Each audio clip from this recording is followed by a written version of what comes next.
In after it, shoulder to shoulder with Billano. They go hard to the wall. It's taken back by San Antonio, and out at center, Pantaleo. He'll bring it across the line. Conroy trying to move in there, and that's knocked down by Chabot. Power play down to 4 seconds. Here comes Mark Lamb. He'll scoop the center. Power play over, keeps it by the side. Shuchuk cutting right in, and the shot deflected, and it'll go out of play.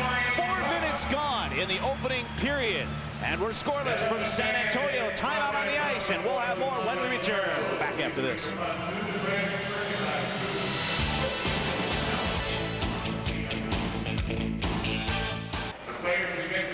Scoreless from Freeman Coliseum. There's 4 minutes gone by in the first. The speed, the hits, the fans, it's all hockey. Whether you need to entertain clients, reward employees, or just want a few nights out with friends and family, Houston Aeros have a season ticket package for you. You can enjoy discounts on Aeros merchandise and skating at the aerodromes. Call 627-AERO. Operators are on duty. That's 627-AERO. Houston Aeros Hockey Sports, the way it ought to be. Face-off to the right side of David Littman. A good start to this hockey game. Both teams with some quality chances. Here is Baseggio's shot, and he didn't get good wood on it. Puck slides down, Kruppke, but that feathered up over the glass and out of play. One thing I've noticed also tonight is the ice is a lot faster tonight than what it has been in the past here when we first came, and that play seems to be going faster. I'm sure Gord Kruppke will like that because he likes to move the puck up. 6'2", 215 pounds. Missed 30 games with a bum shoulder last year. Really hindered his season. Face-off brought to center ice as it's scoreless. Mike Yeo, Dave Morissette, and Al May. Lonnie Loach has to play center tonight because Berehowsky is not in the lineup. Here come the San Antonio Dragons. MacIntyre fell as he brought it across the line. Sean Reed moving down. He's hammered by Kruppke.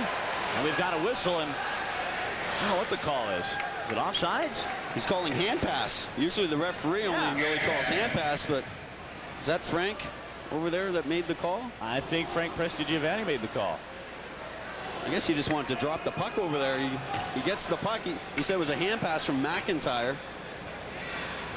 The referee didn't see it. Face off at center. Yeo against Loach. Loach wins the draw, and it's cranked back in by Glynn. Behind the net, Baseggio goes back. Dave Baseggio scampering behind the cage. The pass, missing everybody. They say no icing, though, because the Dragons could have played it, and Glynn will go back. Puck along the boards. It's out to center, and Baseggio takes over at his line. Al May turns and flings it into Dragon territory. MacIntyre hammered to the wall by Morissette. To the line, held in by Kruppke. Lets the shot go, and Morissette trying to chop that down. Dave MacIntyre hammered by Morissette. The moose is loose, but the puck is to center. And it's turned around. Loach across the line with Sean Reed. Loach shooting. Chabot with a left-hand save. Here's Shank cutting right in. Centered. It was wide. And Yeo will turn it around for Houston. Bang to the line. Held in by Loach. Chabot out of the cage. Flipped it along the boards. Held in by Berehowsky, who ran into Morissette. The puck is centered, but Chance couldn't find the handle. Penalty coming up to the Aeros as a pass centered. It'll go the length of the ice. An extra attacker will be out as soon as Littman can get rid of the puck. Littman reversed it along the boards to Berehowsky, and he'll come to the cage. The puck out to center. Chance Lamb trying to play it, and it's turned over, but it does not matter as Mark Craig shoots it into the open net. That's kind of a no-no, but a penalty coming up to the Houston Aeros. It will be a slashing minor, and we'll get a look at the San Antonio power play. The San Antonio power play has got a lot better as the year went on. It's number 6 in the league now. Lonnie Loach is playing a little bit at center. He's going to play a little bit at wing tonight. If I remember correctly, I hope that wasn't the slash, but if I remember correctly, San Antonio dominated the face-offs, and I believe they've won the first 3 face-offs also tonight. Well, and they're without maybe one of the best face-off men in the IHL, and Berehowsky. Berehowsky was on a 10-game scoring streak. Now that's going to be shut down over his suspension. And I guess Daniel Shank was telling us what happened is that he was in there and he was hit from behind. Berehowsky jumps in and gets the instigator and is out of the game. Mike Yeo in the box. 2 for the slash, and the Aeros will kill off this power play. Puck goes down into the San Antonio end. The Aeros penalty killing, that has been their Achilles heel. They are 18th out of 19 teams in the IHL, 74.5% as the puck goes into Aero territory, but it's ahead of the play. play, offsides. Frederic Chabot, who sat out against Long Beach to give Rob Dobson a chance. Chabot has won his last 2 and is played extremely well and will be counted upon, as you mentioned at the top of the telecast. Struggled, let's face it, that weekend against San Antonio, both here and in Houston. Well, I believe everyone put a little bit too much pressure on him from the organization, media. Everyone thought he was going to come be the savior, but with the team now, he will be, hopefully. Confidence breeds everything. And it's Sullivan that's got it at center and shoots it into Aero territory. Chabot will fling, but Sullivan takes over. Sullivan down for Panalev, looks behind the cage, reversed it to Sullivan as the power play down to $1.25. Glynn chipped it down. Came back to Glynn, lets the shot go. Rolls on Chabot, and he got a body on it. And the puck jammed away, and it's back to the line. Glynn winding, shooting, it hits Shuchuk, and the Aeros take over. Mark Lamb, bank to the line, not out. MacIntyre held. Here's the chance. Sullivan centered, but it's off the stick of Miller. A minute to go in the power play. Shuchuk broke his stick. He needs a line change, or at least new lumber. He'll come off. Larose on for him. MacIntyre, Panalev right in, but he centered it to Larose. He'll clear it. Oh, what a play by MacIntyre to hold it in, but a second effort is out to center. Jason Miller back to his home blue line. Over to Glynn. 40 to go on the power play. Dragons turn it center. Scott Hollis shoots the puck in. Out of the net, Frederic Chabot, but Kruppke will play with under half a minute to go. Puck hit the linesman. That's twice now. The last game, the Aeros caught a bad break against Long Beach when pucks were hitting linesmen. Here comes Bill Bowler to center for the Aeros, though. Bowler across the line with Larose, and he's tripped up by Lonnie Loach. And the Aeros are going to go back on the power play, but first there's 12 seconds left to kill in the Mike Yo penalty. Lonnie Loach just getting a little carried away with his back checking on Mark Fuhrer, and he ends up hooking him. Tough call, but there you go. He hooks Bill Bowler down. Bill goes down. Lonnie Loach goes to the box. Bowler gets hooked. Players like to do that. They like to give that little hook just to pull back the player so that they can catch up in their skating stride. Every once in a while, if that player goes down, it's going to be 2 minutes. Lonnie Loach in the box. 3 goals, 10 assists, 13 points, and nobody's happier than he to be playing with Len Barry and Daniel Shank. They played for a short time together in Detroit before, of course, Shank was later dealt to the Las Vegas Thunder. Did you not find Daniel Shank really loose before the game? Oh, more than ever. And he's obviously a big fan of Houston Aero telecasts because he says, you guys say nice things about me. So, and I said, wait until tonight, and then we'll see. I told him, I said, it's amazing what you can do with trick photography. Off the face-off, the Aeros go back for it. Now the puck tipped away by Miller, trying to move in 4-on-4, but it's knocked away.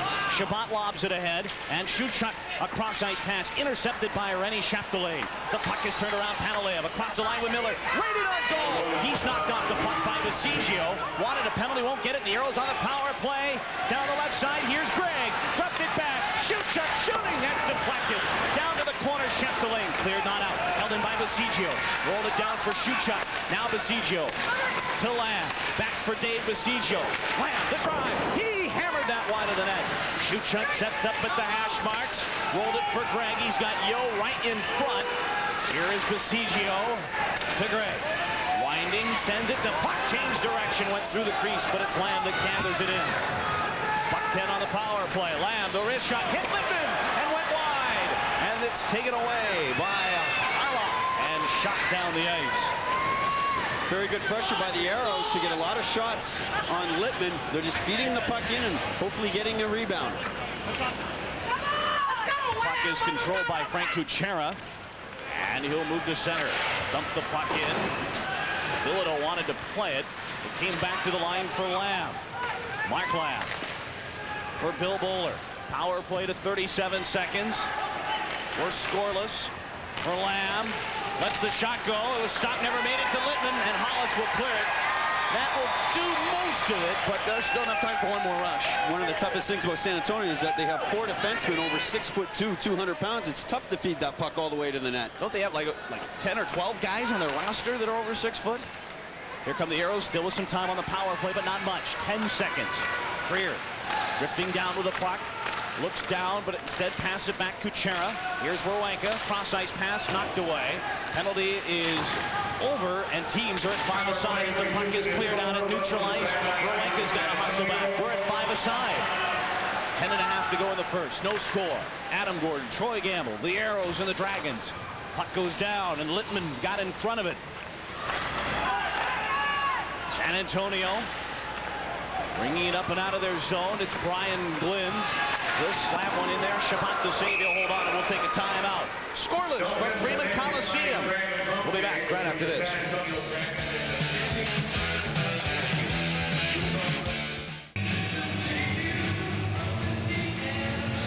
Scoreless from San Antonio. 10-12 to go in the first period. And a former friend, or not a former friend, still a good friend of yours, former teammate. And he can blast the puck. This shot, high velocity from Brian Glynn, and it's kind of funny. I'm sure he's happy. He's on the power play. He just got traded from Hartford to Detroit. One of the biggest trades of the year. Well, the biggest trade of the year, Shanahan, Coffey, and Greenlay. And he's very excited about being down here and playing all the time. He just wants to play. Off the draw, Glynn's got it, lets the shot go, and that thing changed direction on Frederic Chabot and sailed up over the glass and out of play. If you're just joining us, we're halfway through the first period, no score. Brian Glynn, who's 6'4", 230 pounds, he's one of those big defensemen that Brubaker likes. And with that trade, I talked to him before the game. I go, well, you got to be a little disappointed. He says, well, I still have 3 years on my contract with Detroit. So that makes the burden of being in San Antonio other than Detroit a little easier. Shanson Lamb in the circle, and it's one back to Dave MacIntyre. Lost the lumber, kicked it down, trying to feed Brant Myers. One to the near side, Myers in there with Sverre, Sears. They battle into the corner some more. And finally, the puck frozen along the boards and play is whistled down. 9:51 to go in the first. No score. Mark Lamb, who's played 403 NHL games. When you talk experience, you must talk about Mark Lamb with a Stanley Cup ring with the Edmonton Oilers. 1 goal, 7 assists, 8 points so far, Adam. Well, Mark Lamb, you know, here's a guy last year. All last year, only twice did he go back-to-back score a point. Only twice. Here's MacIntyre's shot went right on. Chabot the save. Puck is loose. A penalty coming up to the Aeros, a delayed call. And finally, the Aeros, Steve Jakes touches, and we're going to have a holding minor coming up to Houston. And the San Antonio Dragons are going to go on the power play. And, well, Mark Lamb looks to be the guy going to the box. It was just a simple shot from the point. MacIntyre just tries to feed it in on Freddie Chabot. The San Antonio have 2 men in front of the net. Mark Lamb must have held his stick. Thought it was going to go in the net. Dave Tippett, who knows that his penalty killing needs to improve, as there's a penalty right in front. Well, that little shot in front, and Mark Lamb ends up jumping on a stick, or jumping on the puck. They must have got him for jumping on the puck there and cradling it underneath them. That's, I don't know, they said holding the puck. I don't think that's a penalty. No, the penalty's closing your fist on the puck, though, yeah. or delay of game. Must have happened maybe away from the play. Off the face-off, the Dragons start their second power play of the night. 0-for-1 on the man advantage. Scoreless as the shot, Loach deflected wide of the net. MacIntyre from the right point. Looped it down low. Shank chipped away Kruppke. Here's Shuchuk. Cleared, not out. Glynn held it in. Offside. Penalty. Back to Glynn. Shooting. He cranked out wide. And MacIntyre couldn't play it. Shuchuk in a foot race. Shuchuk short-handed. Lost the puck, and Glynn got back. And he'll turn it out of harm's way. Here come the Dragons. MacIntyre. The pass. Over to Shank. Hitting right in. He'll send it back. And it's cleared to the ice by the Aero penalty killers. You can already see that Brian Glynn's going to shoot the puck. He loves that one-timer at 6'4". He gets a lot of wood, a lot of velocity on the puck. Lonnie Loach back in his own end with 1:07 to go on the power play. And he had it taken away. Alan May centered for Yo. Can't get the shot away. Here's Jason Miller in his own end, and he'll romp up the boards. The lead pass at center missed Loach.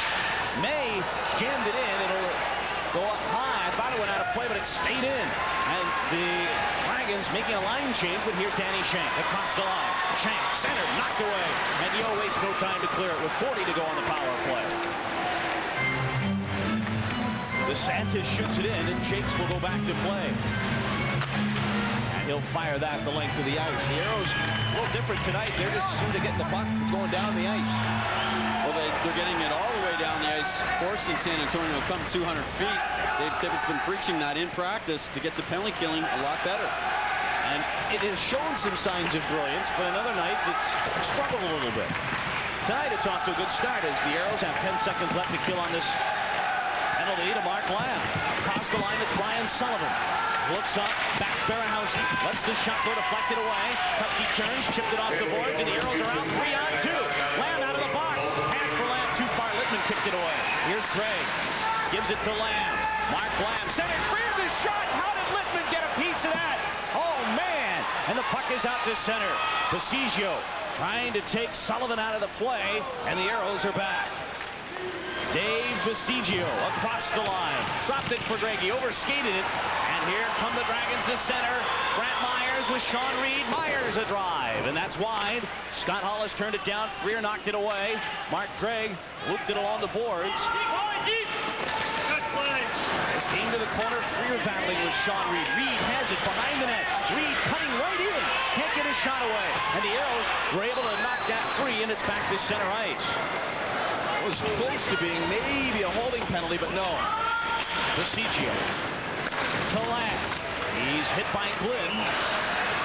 Came back to Aero territory. Here's a minor coming up to Brant Myers. We'll sort it out when we return. Time out on the ice, scoreless with 6:40 to go on KNWS.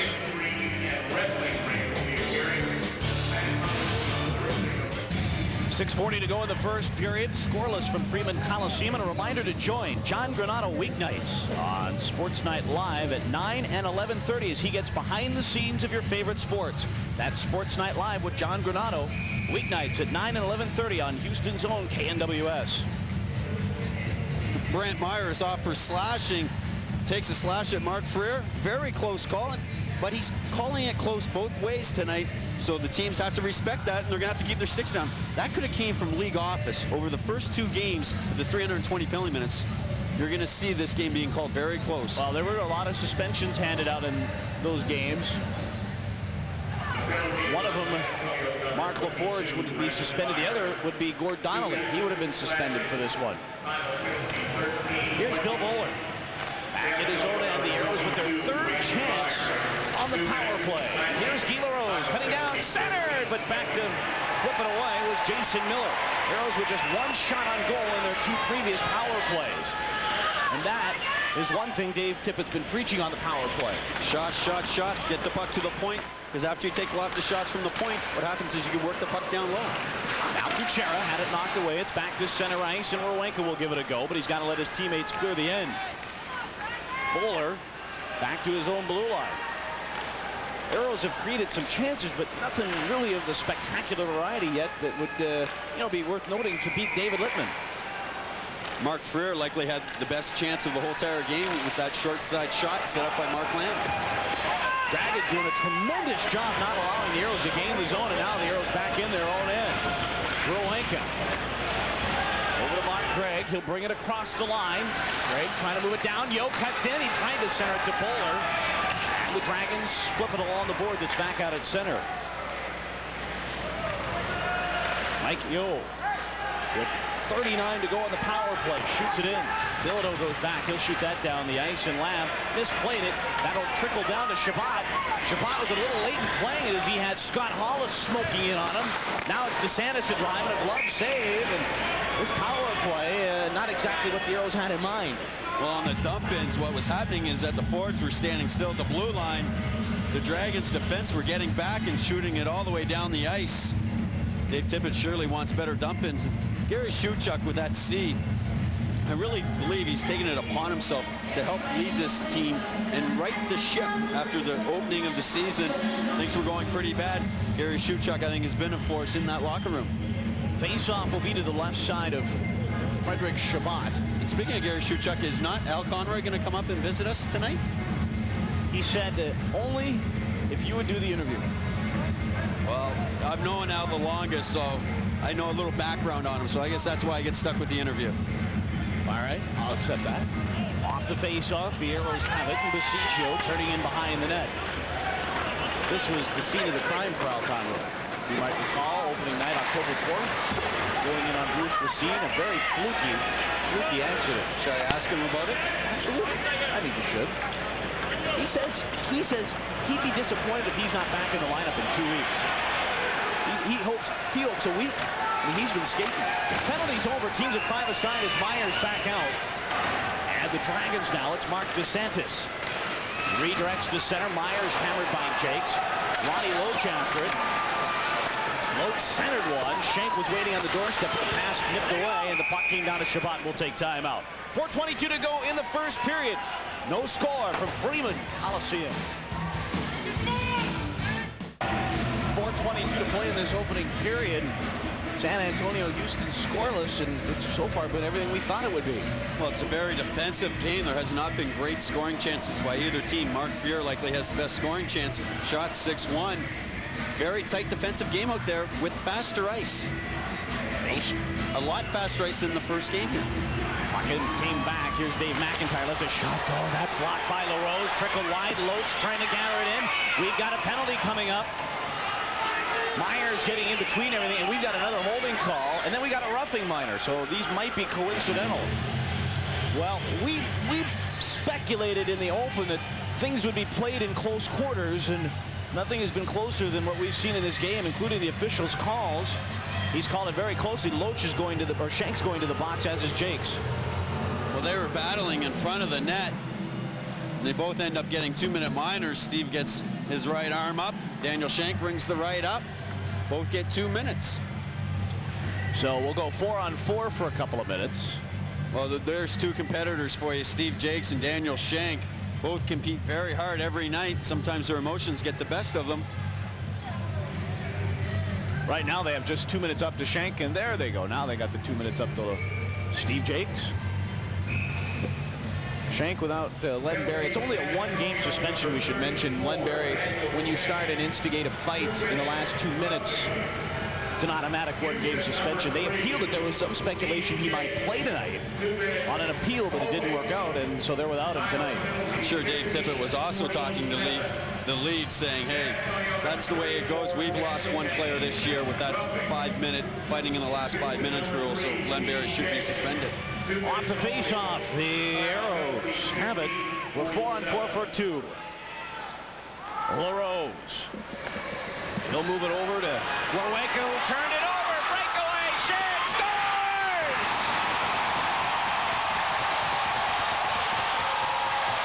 His first career IHL goal. Brian Shantz off a Darcy Werenka turnover. And it's a 1-0 San Antonio lead.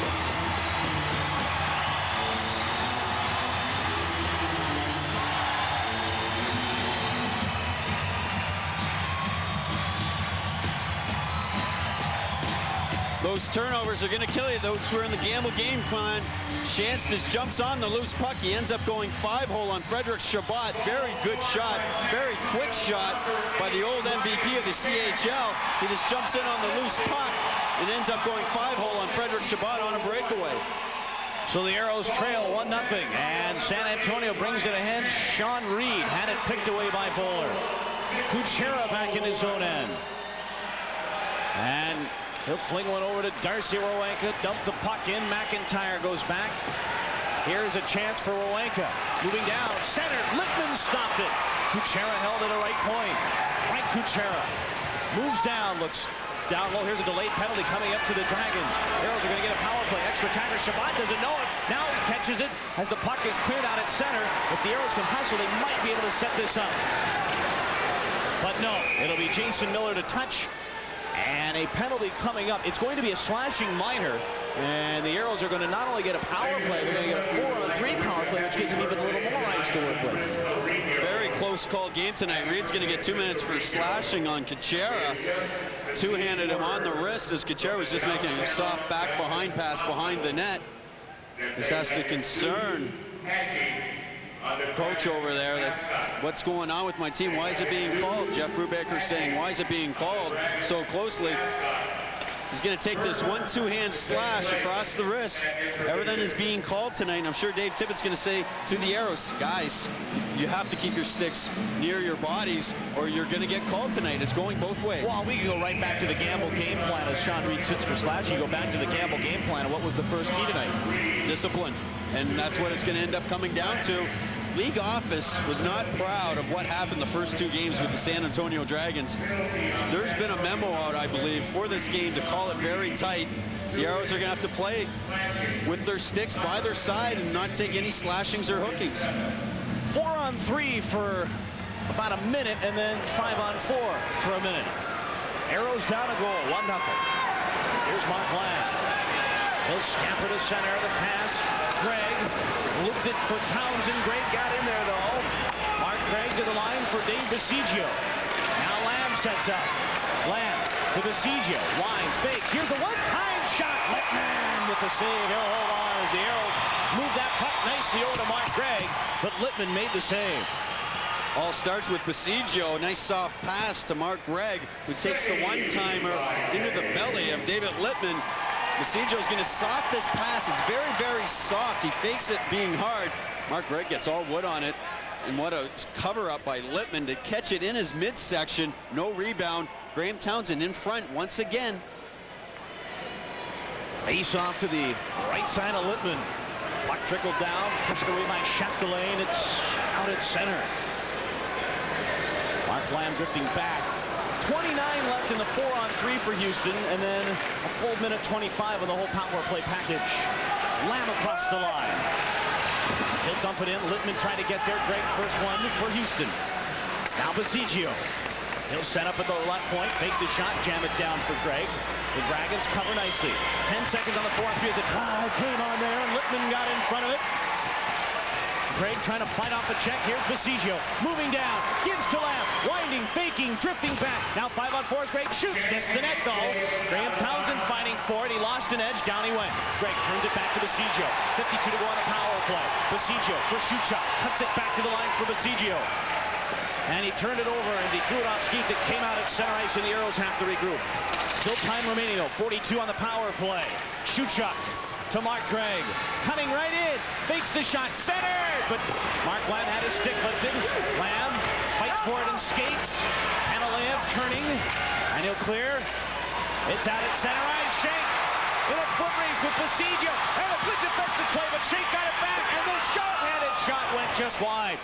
Baseggio made a great play, but Dave lumbering a little bit and laboring because he's been out there for a while. He needs a line change, and Shuchuk back in his own end. It's off skates. Power play down to 7 seconds. Bowler across the line. Puck knocked away. And it's down the ice. That'll do it for the power play. As teams are at even strength. A minute 8 to go in the first period. A 1-0 San Antonio lead. Now the Dragons pick up a loose puck. They'll bring it in. Chance cutting back. Drifted back to shot. Right on. Chabot. Puck jumped up on him. And he had to be alert and hold on. With 53 ticks to go in this first period, the Dragons leading it on a Brian Chance breakaway goal, 1-0. Brian Chance once again jumps on a turnover, feeds it back to Bilodeau, who just feeds it on the net. There was a deflection. The puck goes way up the net, and Freddie Chabot catches it like a back catcher with a foul ball. Brian Chance, who scored his first career goal, and 139 points for his CHL team here. There's Frederic Chabot, almost like a catcher catching a foul ball, keeping his eye on it. He had to. Scott Hollis was in front of the net, causing problems for Freddie Chabot. Dave MacIntyre right now talking to the linesman, saying, hey, wait, whoa, why are you bringing the face-off to center ice? But they're doing it. And now it'll be Brian Chance, Lonnie Loach, Daniel Shank with Dave MacIntyre and Brian Glynn. Mark Freer out with Mike Yeo, and Alan May defensively, Jakes and Frank Kucera. Two of the best scoring chances tonight have been on turnovers. You cannot turn over the puck. MacIntyre drills one in, stuck aside by Chabot. Kucera went behind the net for Jakes, and Jakes is just hammered by Chance. Now the Aeros, Kucera will move up and out of his end, but he's being harassed by Shank. The puck shot in by Freer. MacIntyre and Yo fight for it. It's in, skates to the corner. Shank shuts his man aside. Yo digs it out, center to Freer, but nobody there for Houston. And Littman redirects to Loach. As we're down to 20 seconds left in the period. Kucera misplayed, but he's back to control and give to Jakes. Mark Freer rumbling down the right side with 12 seconds. Freer cutting in. Freer centered right in at goal. And the shot was flipped just wide by Steve Jakes. 4 seconds left. The puck is centered. Shank will clear it. And the buzzer sounds ending this first period.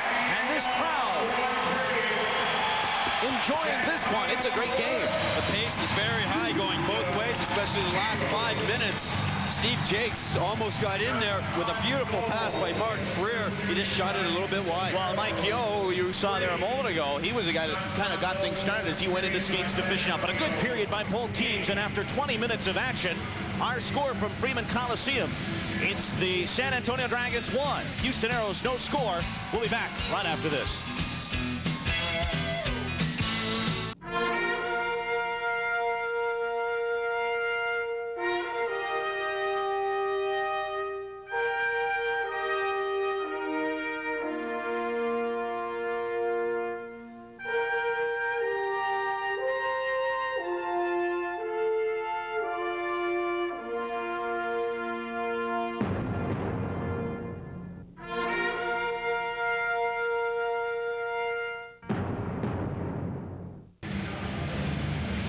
Welcome back to the first period intermission with my special guest, Dave Baseggio. And first off, Dave, coming over from the Cleveland team, you seem to be playing very well, 6 points in 5 games. And what can you contribute that to? I'm shooting the puck a lot, but it's a pretty easy team to play for. We have a lot of talent here in Houston, and the guys seem to be, coming together. I guess they had a rough start here and starting to turn things around. And, there's a lot of talent here. So, you just move the puck and do your job, and you'll pick up some points. And you talk about your job. Since coming over from Cleveland, you seem to shore up the Aeros defense. What is your role on this team right now? I'm just a steady defenseman who moves the puck and likes to jump in the offense when possible. So that's my game. I'm almost 29 years old now. I'm not going to change it. It's tough to change now. And I just play to my strengths, and my strengths are moving the puck and jumping up with the play. And coming over from Cleveland, a new coach, Dave Tippett. And Dave Tippett's been known as a player coach. What has been your thoughts on Dave Tippett? He's been great. He's been very positive. Even when we win, we lose. He's have some great practices. The guys all seem to like him, and he's the kind of coach you really want to play for. And so far so good with me. I'm pretty happy with Tip. I think he's doing a great job. Coming out of Yale 8 years ago, turning pro, how tough was it at Yale? Yale's noted as a school of books, not a school of hockey, and you had to concentrate on both. Yeah, in all honesty, I think the toughest thing at Yale was getting in.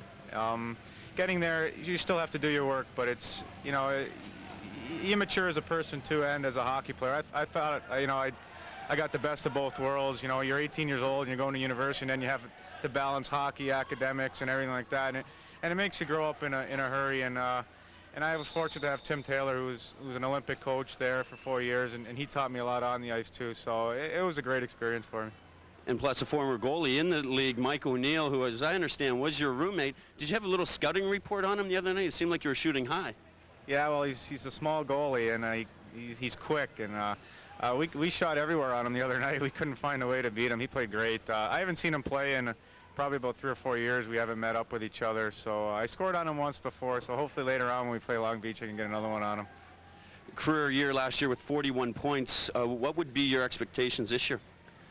Expectations change year to year. It just depends on your role. Yeah, if you're casting an offensive role, then obviously you're expecting to score more points. If you're casting more of a defensive role, killing penalties, then then you look at different stats such as plus minus or stuff along those lines. So before the season starts, I realistically do not set any goals as far as points or goals or anything like that. I just take it as it comes. If my role is offensive, I want to produce. If it's not, then I'll find other ways to contribute.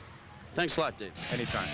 That was Dave Baseggio, Houston Aero defenseman, and we'll be right back after this on KNWS Channel 51.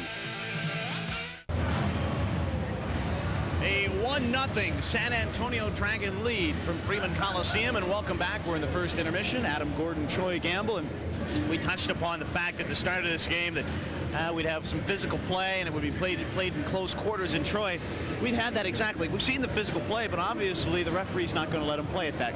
Well, the referee's not going to let them play physical at all. So what you have to do is you have to use your speed, keep your feet moving, and you cannot use your stick to hook and hold players. If you do that, you're going to get 2 minutes tonight. Yeah. What did you think of the Aeros in that first period? I thought they played okay. I didn't think that they played great. I thought that their power play could have been a lot better. They had a tough time getting it set up. We've seen that during the year, that once they get it set up, they're great. But they have to get in there and get it set up with better dumps. Well, and then, you know, some great comments were made today by Jeff Brubaker, who might be the only one that's kind of glad to see Lenberry out of the lineup. Yeah, what a twist that was. I picked up the paper and I was reading, and Jeff Brubaker says, well, I'm kind of glad Lenny Berry's not playing. Lenny Berry scored in every game for him this year. He says, I need other guys to step up. Who steps up? Brian Chance, who played in the CHL and was the MVP the last 2 years. He jumps on a loose puck, scores a goal. Yeah, and he did step up, but the other guy that stepped up was David Littman, as he makes a terrific play off a Mark Freer shot on goal. And there's how it happened as we look at the high-low highlights, brought to you by High-Low Auto Supply. Mark Lamb makes a great play, and Mark Freer is right there, but he kicks out the right leg. David Littman does. This is just a turnover. Turnovers that you don't want to see. Chance jumps on it, and he's looking 5-hole. I don't know if that's the scouting report on Frederic Chabot, but he ends up going 5-hole. And Freddie, he was sharp also during the period, made some very good saves here on a long drive from the point. He's down, he's up, and he jumps on the loose puck with that big glove of his. So the Aeros also had a good chance with just seconds remaining in that first period. What a pass to Steve Jakes, and he just shoots it a little bit wide. He was getting tugged on the play. I think it was by Brian Glynn. Let's take a look at the Aeros logbook, and it's brought to you by Southwest Airlines. Shots on goal, 8-3 in favor of the San Antonio Dragons. Scoring chances, 6-5 in favor of San Antonio. Look at that key number, though, Troy. 0 for 4 on the power play. 0 for 4 on the power play, and I'm sure Dave Tippett is down in the locker room saying, hey, guys, our power play is not that bad. We just have to get it set up. We have to make better dumps. And what I mean by better dumps is that when they make the dumps, the wingers have to be flying. They might have to go cross-corner dumps, and if they do that, they have to get possession, get it back to the point, and get those good quality shots from the point. And the other thing that really hasn't changed since the last time we saw the San Antonio Dragons is their work ethic. They came in and I thought really surprised everybody, including the Houston Aeros, with their work ethic, and they're just working hard once again tonight. Well, Jeff Brubaker had them working hard the first 2 games of the year, and you don't go 7-2 on the start of the year without working hard. He has his team working hard, but also working smart in most senses, other than sometimes they get carried away and they take those bad penalties. All right, we're in the first intermission, and we'll have the second period eventually for you here. It's 1-0. The Dragons lead it, and we'll have more from Freeman Coliseum right after this.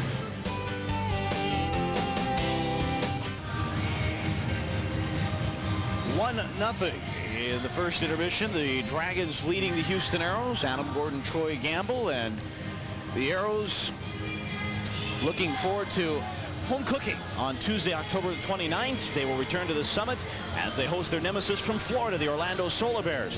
The Bears gave the Aeros fits last season, in fact 10 of them. But this year the Aeros have their sights set and also their traps on these Bears. Game time is 7 o'clock from the Summit. Tickets are available by dialing 629-3700. And we know how tough it was against Orlando, but the defending Eastern Conference champion Orlando Solar Bears. And they have a little bit of a new look. I don't know if they're as strong as last year, but when you have goaltending like Alan Bester and you have some forwards up front like Buffet and some of their other key guys up front, they're always going to be tough. Well, and you talk about guys that they're missing. How much are they missing Craig Fisher this year? Yeah, and that was kind of a weird deal about Craig Fisher. I thought he was supposed to go back to Orlando. He shows up in Utah. The defending champs even get stronger. And they, you know, that whole line last year of Craig Fisher, Dave Barr, Mark Buffet, that was the story of the IHL. They're without Craig Fisher, as we talked about. They're also without Dave Barr, who's been sidelined with shoulder problems. And Dave Barr, every year he's getting 1 year older. I believe he's 34 years old now. And that body takes a toll. He's hurt. That has to hurt because he was the leader, I believe. I thought he was the key to that whole entire Orlando team was Dave Barr. Sverre Sears, what a job he has done for Houston as he came back and worked under the tutelage, you know, and Mark Lamb coming into that first period. Lots of ice time for Lamb, especially on the power play. Well, he played very well on the power play. Mark Lamb's always going to get lots of ice time, and Chance, who was the kid that scored the goal out of the what is it, the Central Hockey League? The Central Hockey League. Who played here last night in this building? Who played here last night. He was a 2-time MVP in that league. Frederic Chabot loosening up, getting ready for the second period. And the next KNWS telecast will be this Thursday night as the Aeros travel to Long Beach for their first of 3 meetings in Long Beach against the Ice Dogs. Airtime is 9 o'clock from Long Beach Arena. Come see the Aeros take a bite out of the Ice Dogs right here on your home of the Aeros, KNWS, Channel 51. That could be a scary night. Halloween night in Long Beach. Yeah, rumor has it that your kids sent you a tie of all ties. Tie of all ties. I want to see what you're going to show up with. This tie is the Dalai Lama of all ties. I have got my costume. I am coming as a broadcaster. Well, my goalie equipment went missing. I thought you were going to play dress up and become a goalie for a night. No. You know what? I saw Steve Sumner, the Aeros trainer. I saw Sumner with your gear on the other day. And it was at that moment I realized, no goaltending for yourself. Aeros getting ready for this second period. They trail 1-0, and I'm sure Dave Tippett and their player assistant coach Mark Lamb right there talking about maybe getting some more scoring chances, more shots on goal. And they're going to have to get some more scoring chances. This San Antonio team leading after the first period is 3-0. They're very good with that lead. So the Aeros are going to have to get the puck deep and get some good quality shots on Littman. Well, here's something you don't see. Danny Shank talking to the referees about something.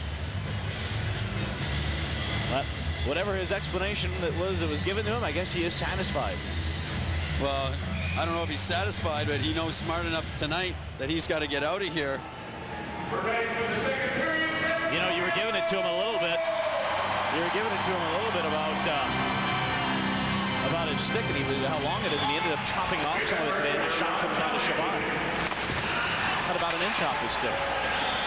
Here is Harlock, a shot going wide. We start this period 5-a-side as Shank rolled it down, knocked away by Baseggio. Here's a shot by Hollis right on, and Chabot kicked it out of there. That's golfed to the line, but not out by Grieg. Kruppke hammered from behind by Loach, and the puck jammed along the boards. It came to the line, held in by Harlock, and it's pushed up the wall and out at center ice. Harlock, a rink-wide pass, intercepted by Baseggio. He'll bring it across the line, looking for Grieg, but that's knocked away.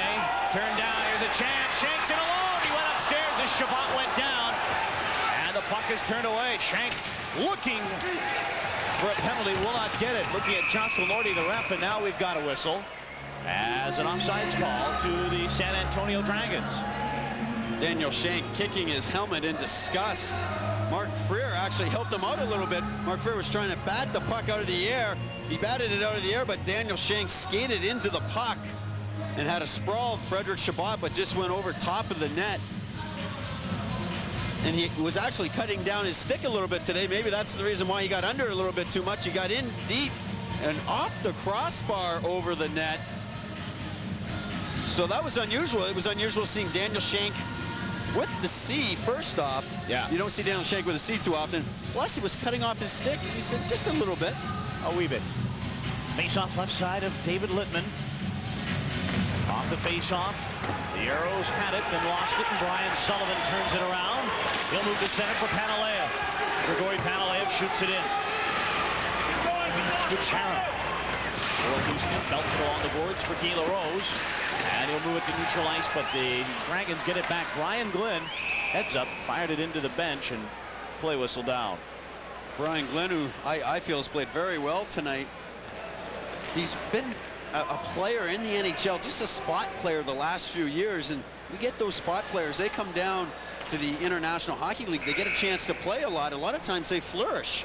And Brian Glynn, who started his career in Salt Lake City a long time ago, he's a 9-year pro, has that big shot, so he's going to see some power play time that he does not see at the NHL level. Calgary, Minnesota, Edmonton, Ottawa, Vancouver, Hartford, and now Detroit. Just a couple of the cities that have been graced by Brian Glynn. I hope he has a good Samsonite. Oh, I thought that puck hit in the penalty box. The gal that's in there, the penalty timekeeper, got hit with the puck. I thought that hit her. Hope she's all right. There's been some weird occurrences tonight Lady getting hit in the penalty box, but also at the start of the second period, the referee did not drop the puck. The linesman dropped the puck to start the second period. Bill Bowler getting ready to take this face-off. She's going to look like a hockey player tomorrow. She has the Band-Aid up on her nose. Yeah. There's Kucera, ripped it in. San Antonio territory, Townshend for Larose, but it's chipped back to line. Kucera, the drive, glove saved by Littman. He'll cover up, and he'll hold on. 1.5 gone by in the second period. 1-0 San Antonio. Very hard shot by Kucera. David Littman with his big glove.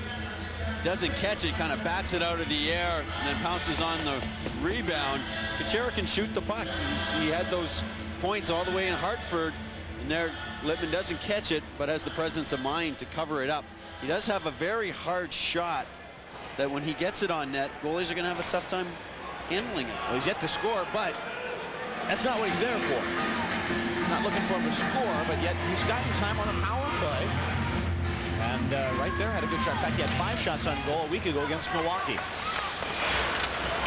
Mark DeSantis has it for the San Antonio Dragons. Moves to center ice chance. He'll dump it in. It goes down to Frederic Chabot.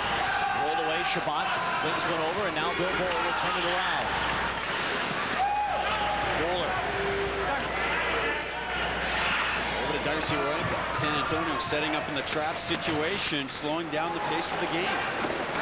DeSantis going back, cleared the line, out at center, regrouping is Townshend.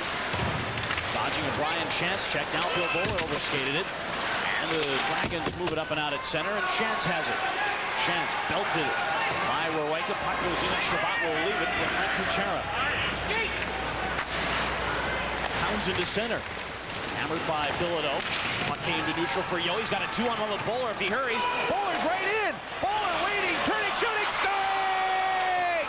Bill Bowler from Mike Yo and Graeme Townshend and the Aeros have tied the game at 1.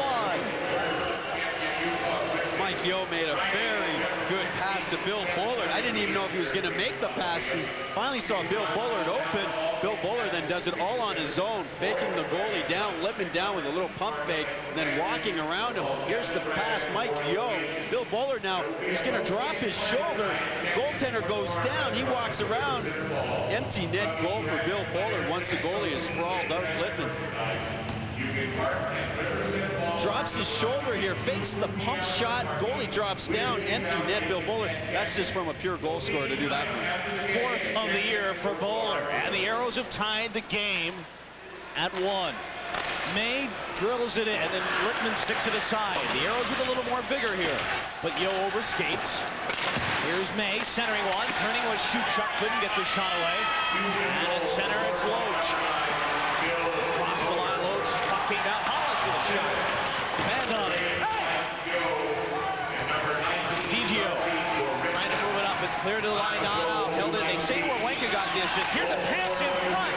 It came to Berehowsky. Looked it for Lonnie Loach. Loach knocked away by Baseggio, and that puck goes up and out of play and nearly hit Jeff Brubaker, the coach. Timeout on the ice. We're tied at 1. 3 minutes into the second. We'll be right back. Bill Bowler, happy camper as he's tied this game at 1, 3 minutes into it. In his last 3 games, he has 1 goal, 4 assists for 5 points. Now with another goal, and he has hand in all 3 game-winning goals of the Aeros. He has 1 goal and 2 assists. Now off the face-off, the Aeros have it. And it's out to center ice, Mark Lamb. He'll bring it across with Freer as the Marks brothers, Lamb, Grieg, and Freer out there. I think they look better without mustaches. As now we're going to get a penalty coming up to San Antonio. Behind the play, a hooking minor. And the Aeros are going to get their 5th power play of the night. And can't think of a better chance for them to get it going right here. Sullivan ends up putting his arms around Mark Lamb behind the play. Those are the penalties that Jeff Brubaker just must go nuts with. Undisciplined penalties.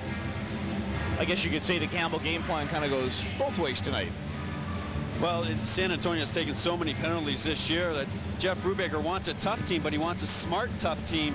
Those penalties that Sullivan just took there are not smart penalties. And we should clarify something for Coach Brubaker. We touched upon in the game here that it was told that he was an unbelievable crossword puzzle player. No, he quickly corrected us and said, no, I'm an excellent Jeopardy player. I thought he was going to accost me in the media room. I was scared. I did too. I did too. For a second. He looks at me and I'm going, I thought it was Wheel of Fortune. So it's Jeopardy. Here's the shot by Kucera, stopped by Littman. Miller trying to clear it, can't. Here's a chance, Aeros turning. Shuchuk threw it in skates, and it's kicked away. Jason Miller can't clear. Great play by Shuchuk, but it swept the center, and the Aeros are back. Kucera dumped the puck in. Harlock cranks it along the boards. Held in by Lamb. That was offsides, it looked like, but they say no. Lamb the drive. It's blocked by Panalev. And here come the Dragons, shorthanded. Miller dropped it back. But that's knocked away by Grieg. And it's Mark Lamb behind the cage, but he turned it right to Harlock. Harlock worked it down. So the Aeros on the power play, but hemmed in their own end right now.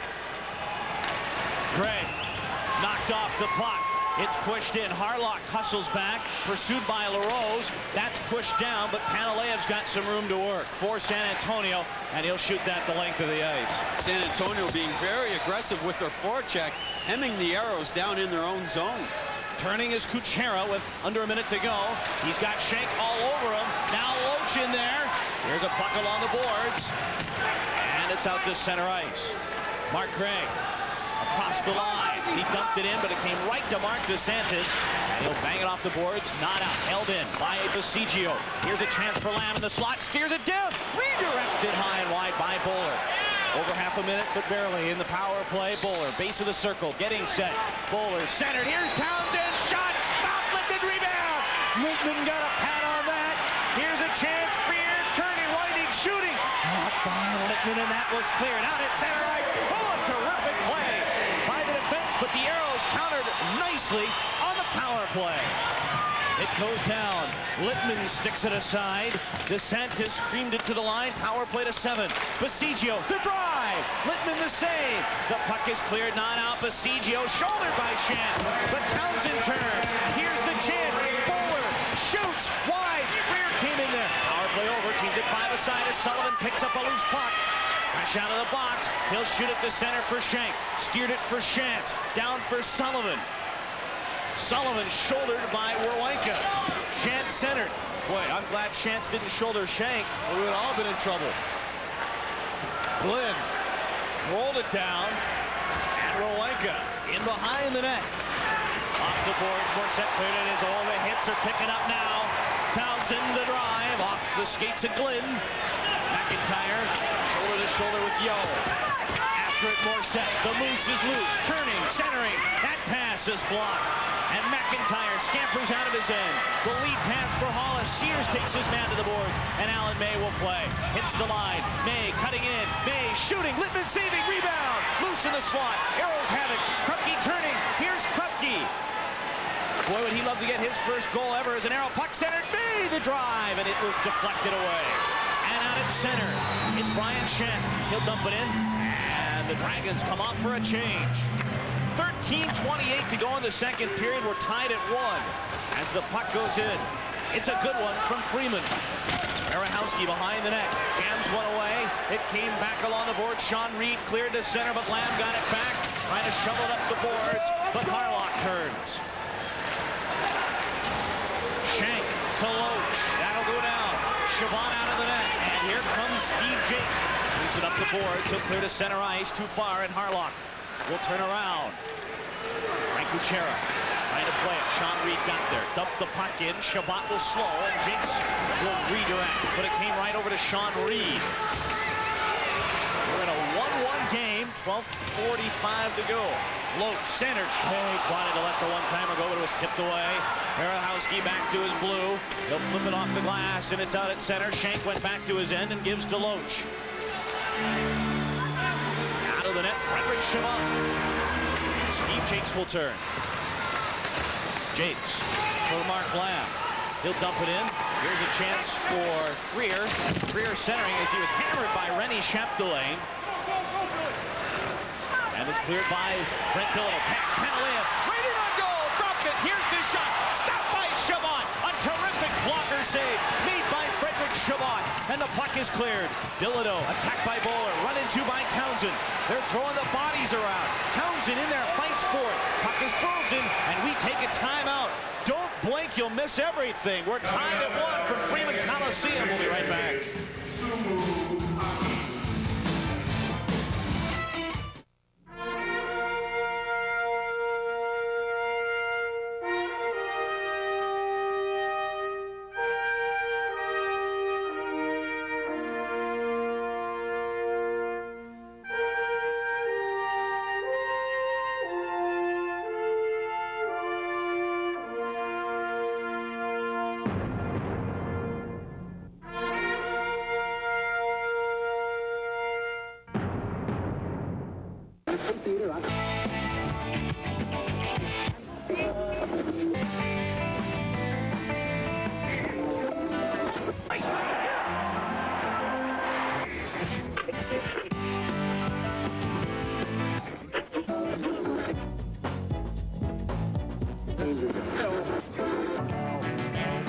Any way you play it, the whole new line of Plymouths is a whole lot of fun.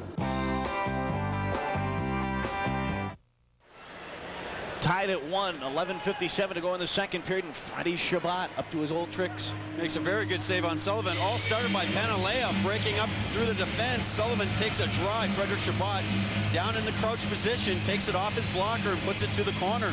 Sullivan, who scored the first ever Dragons goal in San Antonio here the first night, opening night. Face-off is at center. We are tied at 1. What a hockey game tonight. The pace in the second period has really picked up. Everyone's going very hard to the net.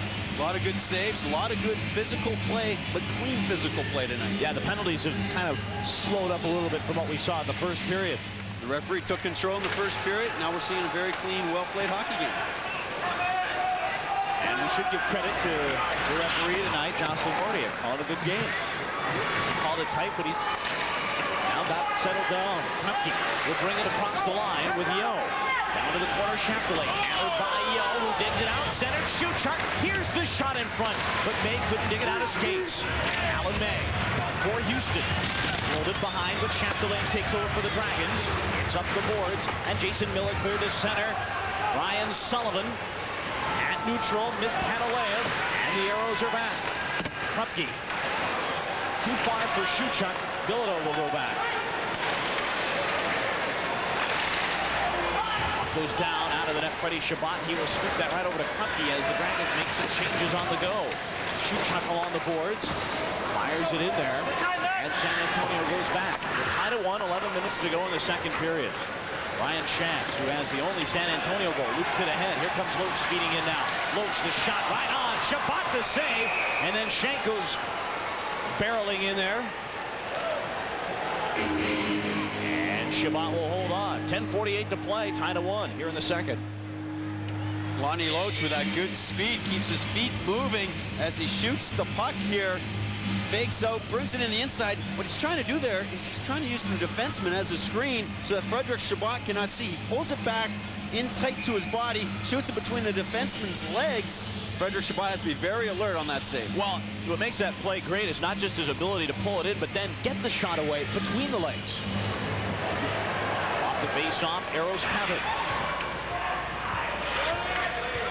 Here come the Aeros. A pass out at center. Freer, met by MacIntyre. And Kucera will play it. Frank Kucera for Mark Lamb. As they'll shoot it in. Hustling back to play is Brian Glynn. Throws it along the boards. Lamb is in a battle there. And Danny Shank cleared the center ice. Pass tipped away.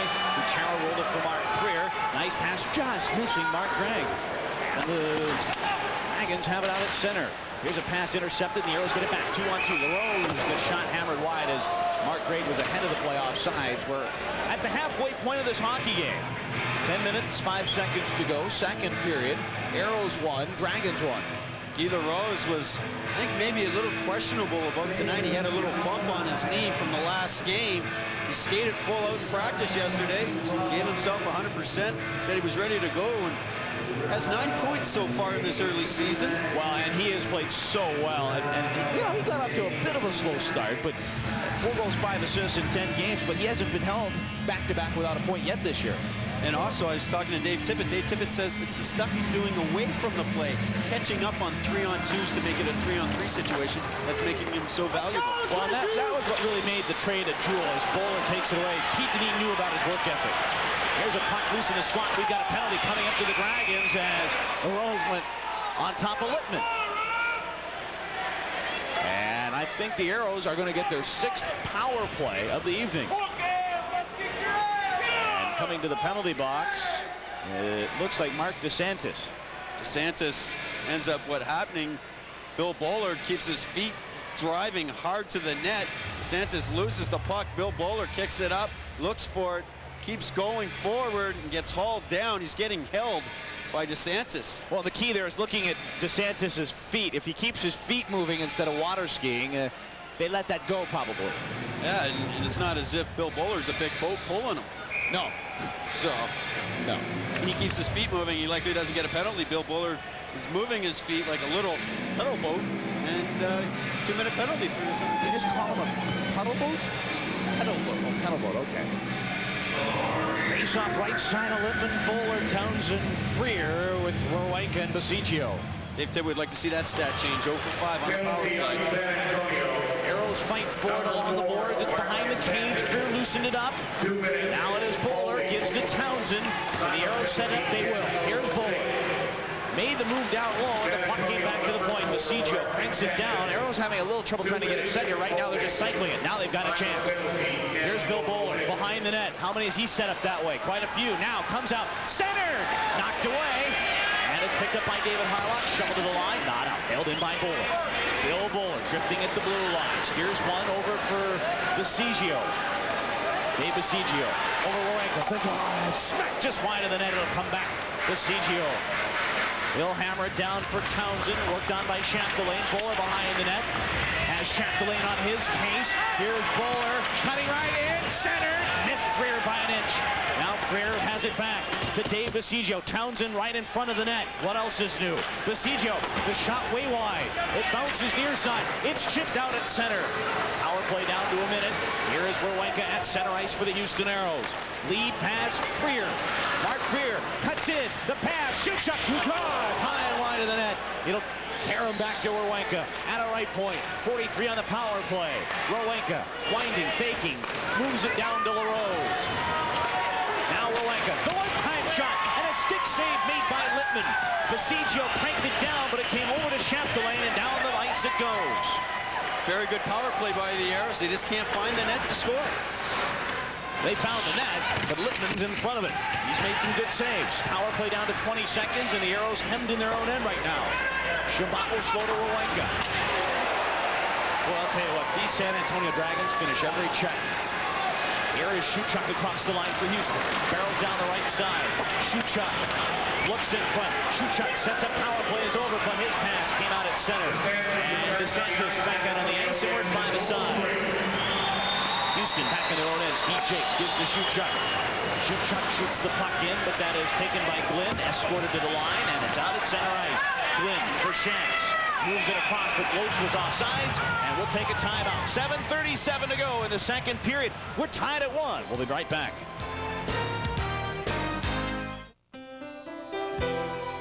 Texas Premier Tournament Facility, Cypress Wood Golf Club. The ideal setting to hold corporate or group outings on the finest 36 holes in Houston. Convenient to the airport, but nestled in the woods just north of the city, Cypress Wood offers the perfect atmosphere to make your event a success. Championship courses, outstanding service, and easy access make Cypress Wood Golf Club your place to play in Houston.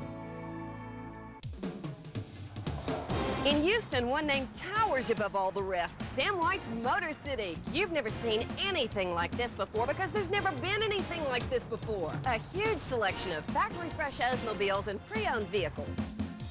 And a great kids area. A state-of-the-art service department. And of course, Sam White's 49-year tradition of integrity and service. So come out today and drive away with that Sam White smile. Smile from Sam White. A 1-1 game, 7.5 to go, and Graeme Townshend has been a big factor in this hockey game. He was the whole entire key to that being a very good power play. He was standing in front of the net, and even when he got the puck behind the net, he was smart enough, hey, Bill Bowler, you take the puck. I'm going back to my spot in front. He took about 10 cross checks to the back and to the rib area. For a lot of people that don't know, these big shoulder pads that the hockey players wear, there's no protection in the lower back or in the rib area. Graeme Townshend was just taking a beating in front. Still leads the Aeros in scoring with 6 goals, 5 assists, 11 points. Next guy, Gary Shuchuk at 5-5. 13-12 as the Aeros have picked up their shots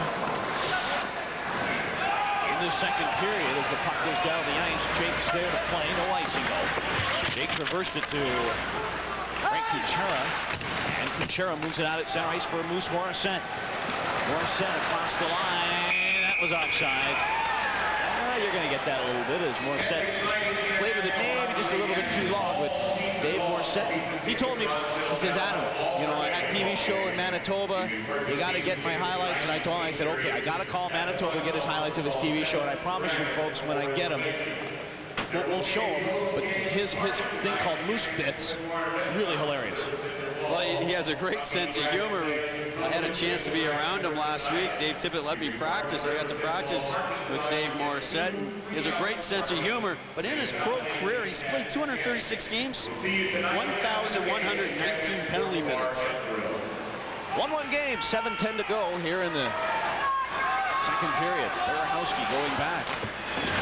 Along the boards, it's cleared to the line, held in by Kucera. Knocked away, and it's back out at center. Here's MacIntyre. He'll turn that puck around over to Daniel Shank. Rolled it ahead. Chance nearly had a break, but the Aeros are back and cleared to center.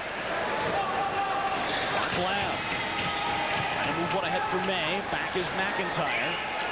MacIntyre over to Berehowsky. Shoots the puck in. Bounds to the corner. Jakes and Loach there. Jakes takes Loach to the wall, and now Lamb. For Yo. To the line. Did come out as Berehowsky couldn't hold it in, and offsides the call with 6:29 to go in the second period. We are tied at 1. Fans, Aeros season tickets aren't the only way to watch the fastest game on 2 feet. Bring your church group, employees club, softball team, or any squadron of 20 or more for an evening of fast-paced Aeros hockey action. Just call 627-AERO for more information. That's 627-AERO. Houston Aeros Hockey Sports, the way it ought to be. Jeff Brubaker going over and puts Chance now on that Loach line. Little change from Hollis from the opening faceoff. Kruppke rolled one in there. Littman thought it was offside. Looking at the linesman, I agree with David Littman. I think the Aeros were a little ahead of the play offsides, but play moves on. Here's Kruppke. Lets the shot go. Littman got down on it. Now Bowler shoots. He scores! Bill Bowler! Second goal of the game. This one a beauty, and the Aeros take a 2-1 lead. That's a goal. I'm not so sure it would count. I'd love to go back and see if it was offsides. Well, I'm sure Dave Tippett doesn't want to go back and see if it was offsides. It was very close at the blue line. Gord Kruppke with no helmet on it got knocked off on the far side, makes the prudent play. He just gets the puck on the goal. I think Dave Littman thought it was offside before. He kind of let up a little bit at the start of the play, but he was prepared for the shot. It was just a big rebound, and Bill Bowler was in front. He gets it up high over a sprawled Littman. You can also see Guy Larose in front. A lot of traffic in front of the net. Graeme Townshend once again. Here's Panalev at center. In comes the Jason Miller. Across the line. Miller shot wide of the net. Bowler gathers it in. It came over to Miller behind. He tried to center it. Sullivan for Miller. Knocked away by Bowler. So Bill Bowler with 2 goals tonight. Sullivan. Center shoots it in. And Chabot will slow for Kruppke. Townshend to Larose. Larose across the line, dropped it for Bill Bowler. Bowler turned it down. That was knocked away. Larose will move it up the left wing boards. Lost it at center ice, and he'll regroup. Here's Darcy Werenka. He'll shoot the puck in. Lamb goes in after it. Littman will slow, and Mark DeSantis will take over. Net by Lamb. Puck came back. Freeman the battle. Kucera holds it in, but threw it into skates. It's fished out for Lamb. Now a chance. Kucera the drive. Littman stopped it. Oh, the battle in front. Kucera was into it. Panalev steers it away. Puck stays in, though. Kucera having a terrific shift here as it's cleared to center. And I believe he's been one of the better defensemen all night. He's been jumping in the play a lot more tonight than he has been. Dragons bring it in. Here's DeSantis, drop a chance to stop with a shot and a toe save made by Chabot. And Grieg longs to center. Grieg down the left side, dropped it back. DeSantis chipped it to center. Kucera turns. Bump by Shantz. Shantz will turn. 4:23 to go in the second. A 2-1 hockey game. The Aeros lead it on a pair of Bill Bowler tallies. Now a loose puck for Shantz. Trying to move it across with Loach, but the Aeros are back. They tried to move it in transition, but San Antonio turns around. Here comes MacIntyre. Across the line for Shank. Right in on goal. Shank center. Just missing MacIntyre. And the Aeros are able to fling it out at center ice. Mark Grieg across the line with Shuchuk. Now looks in for Yo. He's centered. Yo shooting. Littman saving. Yo takes a poke at it, and we'll take a timeout. 3:52 to go in the second. 2-1. The Aeros lead it. We'll be back. A 2-1 Aero lead, and I mentioned on the Aeros' second goal that it looked like it might have been offsides. You judge. Larose. That is onside, folks. So David Littman thought it was offsides. He was screaming at the linesman, and I thought it was close, and it doesn't get any closer like that. And boy, I'll tell you what, that's great camera work by Tim Sullivan and Thomas Adza tonight. And also what happens there, David Littman was yelling at, you forget about the play. All of a sudden the play comes back out to the point. A harmless point shot by Gord Kruppke. He gets it on the net. It's hard. David Littman doesn't control the rebound. Bill Bowler tucks it up behind. So David Littman down a goal at 2-1, and a face-off to his left as Shuchuk sets up with Mike Yo and Alan May. Kruppke defensively with Baseggio. Al Conroy will be stopping by in the second intermission. We invite you to stay with us. He and Troy Gamble will be going at it. To say the least. To say the least. I have some interesting questions for him. I've known Al for 12 years, so a lot is built up. We played juniors together in Medicine Hat, if I'm not mistaken. There's a puck picked up by the Aeros at the line. Baseggio trying to hold, lets a shot go. That was knocked down. Shank goes in after it. Shank along the board, cleared, not out, but now it is out at center ice and moving down. Here's Brian Shantz. He's having a whale of a game. Shantz right side pulls up center, but just missed Loach. And Alan May will clear it out at center. You know, we talked about Jeff Brubaker, the head coach, wanting guys to step up, and Shantz has been the guy. Here is May now, the other way. May centered. Oh, did that hit Littman? Now the drive by Baseggio stop. Yo shooting. Stop by Littman. And Alan May again all alone had a chance. Shades of Long Beach. But now it is MacIntyre across the line. MacIntyre, though, offsides, and the faceoff will be brought to center ice. David Littman was little hung to dry after he made a save, and you might go back to the Long Beach game and remember when Alan May was all alone. How about one right here? Well, and it ends up just being a great save by Littman. He stays down low in his feet. What ends up happening is Mike Yo swings around and blows the shot by. Now May can't pick up the rebound, but Mike Yo turns around with that quick turnaround. The San Antonio player slowed it down. Mike Yo just shot it on net. Toe save by Littman. Face-off is out at center ice. A 2-1 hockey game with 3:10 to go. David Littman been put to the test in the second period with 17 stops. Here comes Larose left side, winding, shooting. Littman bobbled it, and he'll cover up. No, Townshend took a poke at it, and now everybody getting in there. I'm going to tell you what, David Littman is not helping his cause here. He's making the first save, but then he's kind of dangling the puck a little bit there and letting the Aeros sniff it out, as that is now save number 18. I just noticed as David Littman was getting up, the bum of him, the back part of David Littman is sopping wet. And what happens there sometimes, maybe his glove's a little bit wet also. He's not catching the puck into his glove. Maybe his glove's a little damp and moist, and he's not getting the puck. And that was a good swipe by Graeme Townshend. But I've got the answer. He just needs to talk to Rob Dobson on the bench, because Dobbers has been just showing off his glove. Well, he was showing off his glove to that guy right there, Bruce Racine. And I was going, geez, he must be in love with that goalie. Oh, every goalie gets the rundown of Rob Dobson's catching glove. Here's Jake's moving down, and we've got a whistle. Oh, man, that shot rose up and caught Littman.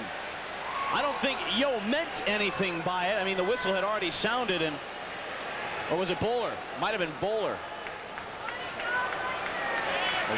I don't know. I think Steve Jakes walked in with the shot and hit him in the chin area, which popped up the goalie mask. Myers is going over. Better not be shooting that puck after the whistle on my goaltender, but Steve Jakes cannot hear the whistle. Shoots the puck. Dave Littman a little daisy right now. And speaking of daisy, I have a friend having a birthday on Monday, Nicky Strobel.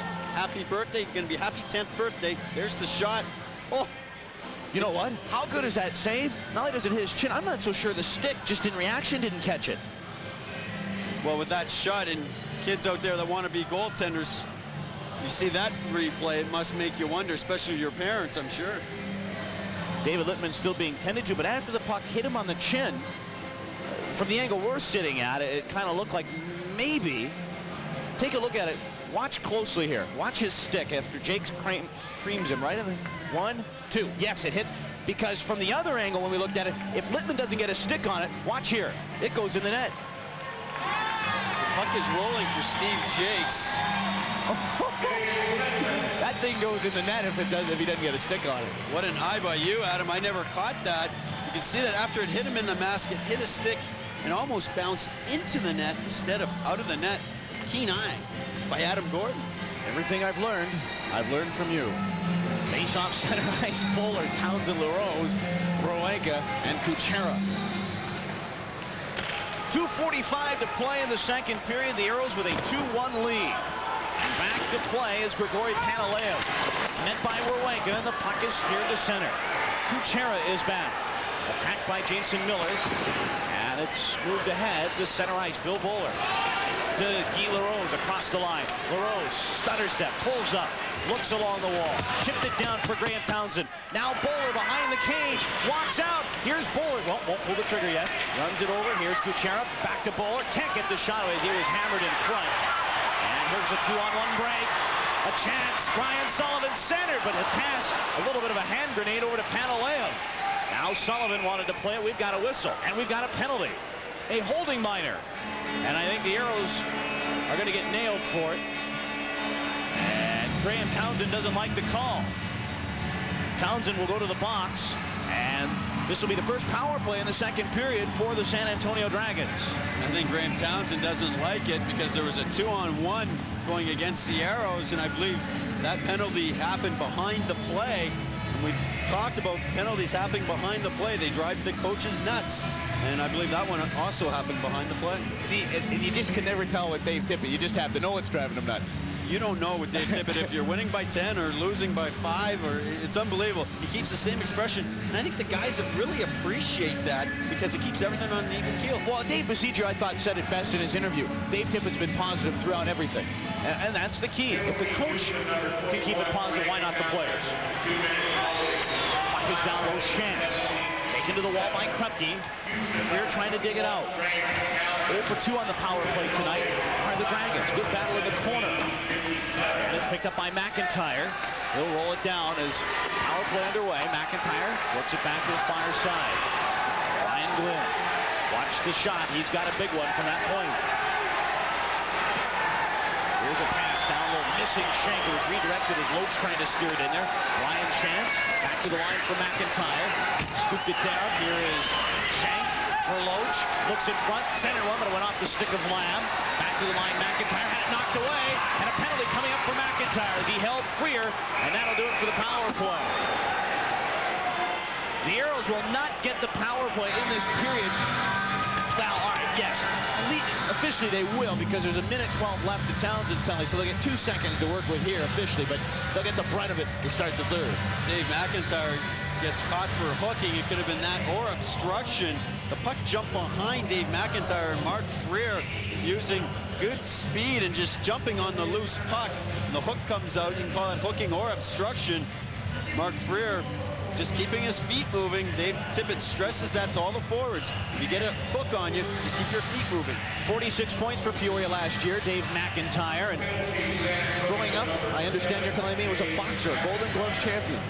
Well, he grew up in Nova Scotia. He's one of those. Last telecast we were talking about Newfoundland people. We call them Newfies. Well, Nova Scotia people, we can call Dave MacIntyre, they're called blue nosers. little Tippett for you, blue nose. Oh, don't ever tune us out because Troy Gamble keeps you so informed with everything you wanted to know. There's a puck kicking down to Frederic Chabot, and he'll hold on. Where do you come up with these? Well, I grew up in Nova Scotia. I grew up from age 8 to 15 in Nova Scotia. We were the Blue Nosers, and the Newfies were the Newfies. And we were always competing against each other in hockey and everything. So those were just the names, and it's because of the tall ship. One of the tall ships that came to Halifax Harbor back in the 1500s was called the Blue Nose. Wow. And I was going to go buy an encyclopedia for my CD-ROM. I don't need it. I work with one. Here's Steve Jakeson behind the net. We'll go 4-on-4 for all intents and purposes for the remainder of the second period. Puck is chipped down at center in a 2-1 Aero lead. Littman comes out to play. He's hammered. Loose puck. Yo's got a chance with the empty net. Littman, it's scary without the helmet. They're going to blow play dead. Oh, man, that thing's come off twice now. Littman took a chance, paid a price, but he got the job done. Give him credit. Well, he came flying out because Mike Yo was racing towards that loose puck. And the one thing about Dave Littman's goalie mask is it's not a very tight goalie mask. The straps are not that tight. Any little bump, it's going to come flying off, and that's a pretty big collision there for a goaltender. Oh. What did you say, about an extra 30 pounds with the pads? An extra 30 pounds with the pads, so you're not as nimble and quick as those forwards are. Face off to the right of that guy, David Littman. Shuchuk with Yo. Off the face-off, Kucera gives to Jakes. Walks in, shoots. Littman the save, and he'll dump on top of it. Paid a price there again as Rennie Chapdelaine kneed him right in the head. He's taking abuse this period. He's earning his paycheck this game by getting bumped around in the second period. And Dave Tippett and Pete Dineen, who's on the bench tonight, must be very happy about the way the Aeros are driving hard to the net. Have you ever had nights like that, Troy, where just everything you do, you get creamed? Well, you get creamed, but when I was getting creamed, they were also scoring on me, so they're having a little tougher time scoring on Dave Littman. Bill Bowler's done it twice tonight on Littman. 5 for the year. We talked about his game-winning prowess. If the score were to stay the same, he'd get another one. Bill Bowler's line has been likely the best line out there. David Harlock will play behind the net. We're down to the final half minute or so in the second period. Aeros with a 2-1 lead. Puck to center ice for Daniel Shea. Lead pass Chapdelaine. Brings it across the line. Chapdelaine cutting right in on goal. Shooting. Chabot may have gotten a piece of it. He was given a bit of a rough ride. Aeros turn it around. 20 seconds to go in the period. Mike Yo. Nice pass. Kucera's in. Shoots. Littman the stick save, and he'll hold on. Kucera didn't quite get it into the wheelhouse the way he wanted, and Littman was there to come out and cut down the angle and cover up and hold on. Gary Shuchuk also playing a very strong game. 142 NHL games. That's what you call a lot of experience. Well, Gary Shuchuk, we talked about the championship rings on this team, this Aero squad. He brings 2 of them just from the college level from the Wisconsin Badgers. Badgers and Adirondack Red Wings. And if I'm correct, I think he might have been on the team with Al Conroy in 1990 that won that championship. No, he was in 92 with Adirondack. In 90, he was winning with the Badgers. Regardless, he was winning. Wherever he was winning. Al Conroy also won in Adirondack, won a Colander Cup. Not the Turner Cup, the Colander Cup. I cannot wait to see number 15 back in the lineup. That's all I have to say about that. Here's Harlock, down to the final 10 seconds. Larose to the corner. Harlock shoulder to shoulder, 5 to play in the period. Bowler with a chance, knocked down. Aeros on the power play for 2 seconds, and the Dragons have it, and that will be the end of the second period. But that guy, Bill Bowler, the story tonight, he was blanked in the game earlier, but tonight has a run for 2 goals, 2 unanswered goals, and he's got the Aeros in a lead, 2-1. Last 3-4 games, Bill Bowler has really came out of the cocoon and been Dave Tippett's 1 or 2 best forwards on the team. Tonight, just presence of mind. On the first goal, he drops that shoulder, fakes out the goalie, walks around for an empty net. On the second one, he's there for the rebound, and he's able to chip it up high, but not chip it over the net, chip it in the net. Very tough play. Yeah, and you know what? I thought the Aeros' work ethic really returned to even greater heights in that second period. Everyone on the Aeros that period worked very hard, but they also worked together. In the first period, I think they started to get away from that a little bit. in the second period, the passes were a lot closer. They weren't rink-wide passes. They were closer passes, easier passes to get. All right, our score after 40 minutes from the Freeman Coliseum. It's the Houston Aeros 2, San Antonio Dragons 1. We'll have this news update back with Al Conroy. Welcome back to Freeman Coliseum with the Aeros leading 2-1 against the San Antonio Dragons. And a very special guest this second period intermission. It's team captain Al Conroy. And first, Al, I guess I must ask you, what are your thoughts on the first two periods? Well, I thought the first period we played pretty well. You know, we just didn't get rewarded again. But the second period was probably our best period of hockey that I've seen the team play this year. They're all over them. We capitalized on our chances, and we really didn't give them anything. And you say that the team did not give them anything. What are they doing better in the second period than they did in the first? Well, against this team, San Antonio, they just seem to work real hard. And to compensate for that, we have to work hard ourselves. Second period, we outworked them, and to outwork this team, that's a great feat. What will the team have to do now for the third period to continue on the same way? Well, definitely continue to work very hard, not take penalties. We only took one penalty at the end of the period there, and they didn't really have any time to generate anything. Those are the keys, just working hard. We've got the smart players on the team right now, working hard. That's all we have to do. What have been your thoughts since you've been out on the new additions to the Aeros? Well, you know, anytime you get some new blood in there, everybody's gonna start looking around, and you know, you make changes, guys start stepping up their game. It's natural. You and I have both been in those situations. So I'm not sure that we've so much a better team is just the whole team's picked up their play because everybody's a little bit worried now. And I don't know if you want to talk about this, Al, but this is the scene of the accident.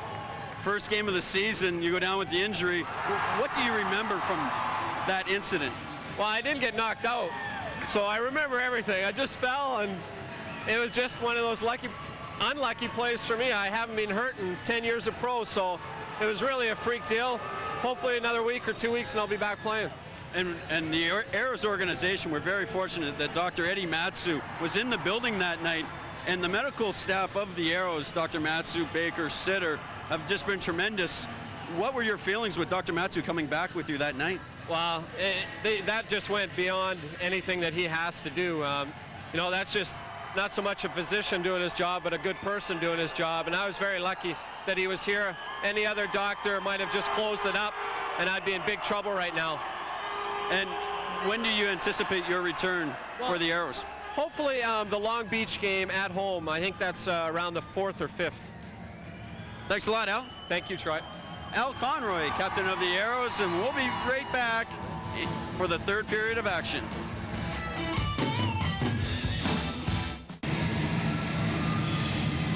Welcome back to Freeman Coliseum in San Antonio. The Aeros leading the Dragons by a score of 2-1. Welcome back, Adam, Gordon, Troy Gamble. And just to kind of wrap things up on the Al Conroy situation, he really is the epitome of this hockey club. And although maybe you don't see it in the interview, you know it's killing him. He wants to be back in the lineup so bad. And when you get a healthy Al Conroy and a healthy Mike Hurlbut, who's about another, I'd say, 1 or 2 more games, things are going to be even better. You know this guy's a competitor. When he was working out in the locker room, the hockey team does not have a UBI. An UBI is for upper body strength. He put a bicycle up on the training table and used it to pump his arms, to keep his arms in shape. That's dedication. Yeah, absolutely. And you know, when you have that, it just can't help but rub off on the other guys. And you experienced it for a couple of years.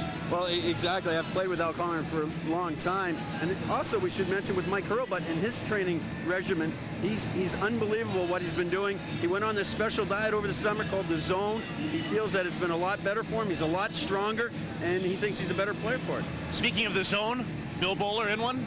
Bill Bowler's in the zone. It all starts with Mike Yeo. Mike Yeo gets the puck up at the red line, makes the pass across to Bill Bowler. Watch this little dip of the shoulders. Boom.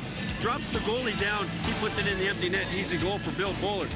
Bowler, that was his first of 2, and then he went to work with a beautiful goal here once again on David Littman. Set up by Gord Kruppke with the big blast from the point.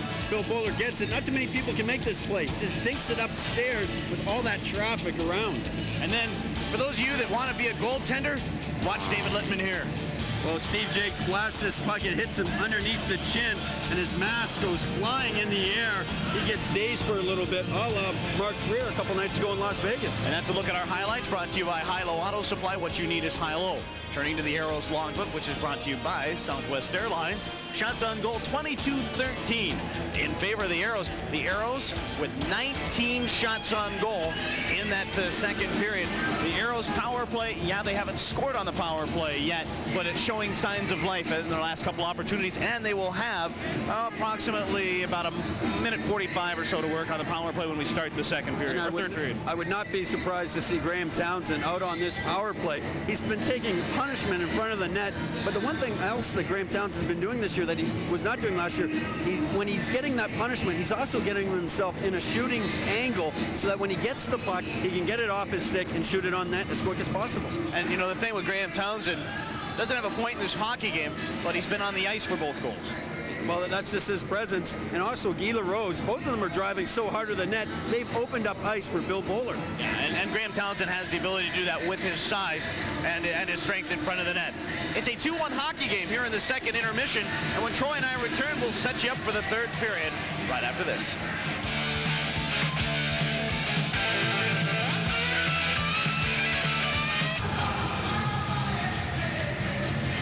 Bill Bowler with 2 goals tonight, leading this hockey game for the Aeros 2-1 here in the second intermission.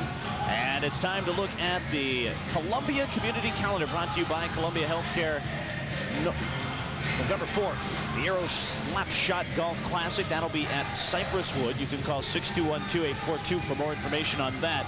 Now here's a great promotion. November 7th through the 14th, Houston Aeros Charities will be auctioning off your favorite Houston Aeros authentic game-worn jerseys from the past 2 seasons. This runs during all home games from November 7th through the 14th. Proceeds benefit Houston Junior Amateur Hockey Association and Houston Aeros Charities. Now, the question I want to know, is there a Troy Gamble jersey available? There is, and there's going to be heavy bidding. I don't know from the outside, but I'm going to be bidding up that jersey because I gave away my last Aero jersey. I do not even have one of my former Aero jerseys. So there's going to be some big bids, and it might be coming from my checkbook. You guys are going to be wondering, going, why is Gamble's jersey over $1,000 bucks? Well, because Troy's bidding on it himself. While we've got a minute, take a look at some scores around the IHL tonight. At the end of the first period, here's a defensive struggle. Cleveland and Chicago 3-3. 10 minutes left in the second period. Orlando 2-0 over Cincinnati. That's an interesting score because, as you know, the Cincinnati Cyclones have yet to lose a game. They are 7-0 as they defeated Indianapolis last night. But they trail Orlando 2-0, that game in Orlando. At the end of one, Manitoba leading Kansas City 2-1. Grand Rapids 3-1 over Michigan. And with about 10 minutes left in the first period, Fort Wayne blanking Indianapolis 1-0. And at the end of one, Milwaukee and Detroit are tied at 1. Here's a hockey deal with teeth. Too bad we can't say as much for the players. Whataburger presents the Whatameal Aeros deal. Stop by any Whataburger restaurant and buy a Whatameal. You'll receive an Aeros coupon good for 2 $10 tickets for the price of 1. Hey, what a deal. You can't beat that deal. No, I mean, again, just watching this Aeros squad and the difference. You know, I've talked to some people just off the street, and guys, they talk about, you know, not just the difference in guys like Mark Freer in his play, but with the addition of the new guys, the pace, the tempo, the speed, everything has really picked up, and it is rubbing off on guys like Mark Freer. And Mark Freer, who was wondering what type of helmet he was going to wear tonight. They were going to build him a big protective chin piece, but it's hard to see. In his chin are about 18 stitches in his chin area, and obviously he decided against that. He was going to just put Vaseline and a type of bandage on it, but after talking to Mark, he said that the doctor in Las Vegas that did the stitching did an excellent job, and our doctor said that they were very tight and very well put together. Yeah, and for Mark Freer, it's bad enough to get hit in the chin, but it's even worse when it's your teammate and your line mate, Mark Lama, went off his stick. One of the many marks on his line, creating the marks on his face. Freer, Bowler, Townshend to start this power play. 47 seconds. I might have said a minute 47. It's giving the Aeros a little too much power play time. They have 47 seconds to start the power play. It's Baseggio off the face-off to Werenka. Turns it up for Graeme Townshend. Dumped the puck in. After it, Freer cutting in. Couldn't get a shot away. He had Panalev on him. Freer to the corner, behind the net for Bill Bowler, waiting, trying to center. It's in skates. Bowler fished it out, and it's turned away. Clear, not out. Baseggio held it in. Moves it for Mark Freer. Trying to steer it down. Bill Bowler cuts in, sends it. Oh, it skipped over the stick of Werenka, and Baseggio's got to go back. One benefit here, Troy, about getting the power play to start the third is the fresh ice. Well, you can't beat getting on ice that is clean, because then you don't have to worry about ruts and puck jumping over your stick. Power plays down to 5 seconds, though, as Littman fires it along the boards. Townshend digs it out. Townsend turns it down. Here is Bill Bowler as the power play is over. Teams at 5 aside. Bowler waiting, wheeling, dealing, looking in front. Gives it over to the far side, Baseggio. He lets the shot go. Littman stopped it. Bowler trying to shake off a check. Townsend moves it now. Graeme Townsend trying to find Bowler, but it's gobbled up by Chapdelaine, and he'll move it up the ice. Rennie Chapdelaine. He'll shoot the puck in. Chabot misplayed it, and it went wide. Wow, what a play there as Chabot misplayed the puck. Now Shantz the drive block, and Freddie Chabot scrambling a little bit here on that. Aeros clear it to center ice. That name again, Shantz. He's really taking the opportunity of playing a lot of ice time. Now the puck picked up by Werenka. Shot the center. Berehowsky turned it around. Here's a pass ahead. Shank trying to move it. Larose cleared it. Lamb moves it ahead for Mark Grieg. Across the line. Pass. Lamb in. Shooting. Stopping Littman. And Shank will turn that around. End-to-end action here in the opening of the third. Larose for Houston. Up the puck down for Lamb. Mark Lamb rolled it for Mark Grieg, getting set. Here's Mark Grieg. For Lamb, chipped away by Brian Glynn. Now Mark Grieg. Rolled it down for Frank Kucera, trying to loop it for Larose. Aeros cycling the puck very well, but the puck is poke checked. It's 2-on-1 the other way. Daniel Shank, but there's a terrific play along the boards. I'm not sure. I think it might have been Larose. It was, who read that beautifully and slid down, realizing it was a 2-on-1. Well, he realized that the play was going to go across him, so he slid his big body down on the ice, and Daniel Shank could not get it above him, and he gobbles it up. Very good play by just sliding. Shank is trying to go to an open forward on the other side. Usually you don't see that by those forwards, but he sprawled out like a defenseman does on a 2-on-1. Face-off will be at center. I'm watching Larose and Mark Lamb talking on the bench. A little bit of a smile there. Sometimes I do wish we could mic the guys and hear what they're saying. And then there's times I wish we could. There's the puck moved out at center ice. DeSantis turns that around for San Antonio. That's chipped away by Kucera. And it's out of play. Play with Sedano. And the Aeros right now leading 2-1. I just noticed in the penalty box, the girl and the guy in the penalty box that opened up the doors now have helmets on after that little accident during the first period, I believe it was. Yeah. And they got the players' helmets on. Well, and I'll tell you right now, the guy you're looking at to the left of your screen, he's got a face shield on. And already I know Don Cherry would have his outs with him. As you know, Don Cherry, Hockey Night in Canada fame, not a huge fan of face shields. Dragons bring the puck ahead. It's shot in. Yo goes in after it. Shouldered by Sullivan. Puck to the corner. And Yo steered it ahead. The Aeros have a 2-on-2. Yo trying to join the rush. Shuchuk across the line, but that is offsides. Play whistle down. Watch Houston's best coverage of high school football. It's on High School Football 51. It's Saturdays at 11 p.m. and Sundays at 8:30 a.m. It's on Houston's own KNWS, and of course that will be coming up following tonight's hockey game. We invite you to stay with us. Good look at the Aero bench. 20 miles, 20 smiles. Pretty well sums up what we've got here. That was my line when I played in the locker room. I used to always say 20 miles, 20 smiles, guys. And maybe Dauber's taking over that line. That's Rob Dobson. He can have it. There's a puck out at center ice. Paulo shoots it in. Bounds to the near side, Larose. That's picked up by Guy Larose and turned out at center. No, intercepted Hollis. Backhander wide, and Chabot makes the save, and timeout on the ice. 16:46 to go here in the third period. And it's the Aeros 2 and the San Antonio Dragons 1. We'll be back after this.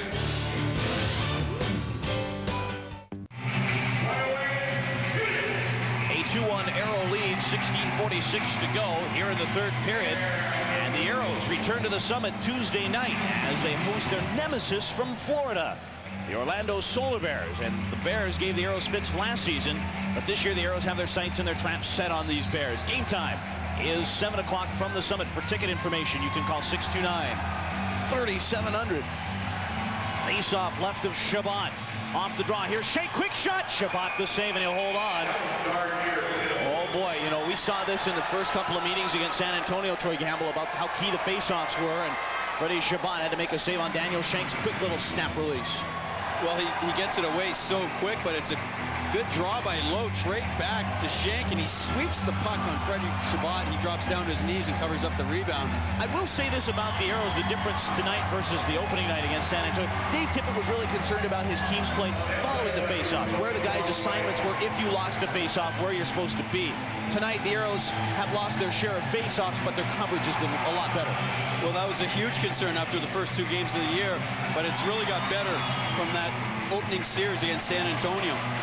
Face-off again, won by Shank. This time turned it back to Glynn. Here's MacIntyre. Shot blocked. Can Townshend clear it? No, it ricocheted off skates. It's centered, again off skates. Mark Lamb steers one for Townshend. Can he clear it? Yes. Here comes Bowler out at center. Scampers across the line. Bowler trying to make his move. He spun off the play. Play moves on as Shank turns it around. His long lead pass eludes a breaking Scott Hollis, and the Aeros clear it. Graeme Townshend, nice little touch pass for Larose. Larose pulls up, ooh, a bad pass though, intercepted by Shank. But Shank just drifting at center a little late in the shift. He had a poke check, and the Dragons bring it in. MacIntyre getting set right side, centered. Here's Hollis cutting in, stopped by Chabot. It came out in front. Chabot will hold on as we've got 4 minutes gone in the third period. The Aeros leading 2-1. Scott Hollis, who started with the big line, the Loach Shank line, but lost that position to Shantz after Shantz scored the goal. Canadian Hockey MVP of the year. Most players come out of the Canadian Junior League. He was the MVP. Tough kid. Last game he had 1 goal, 10 penalty minutes. He can drop the gloves and go pretty good. He's likely a middleweight in the IHL. He played in Adirondack last year, and you know who his assistant coach was? Let me guess. Former player of the Aeros. Murray Eaves. Yes.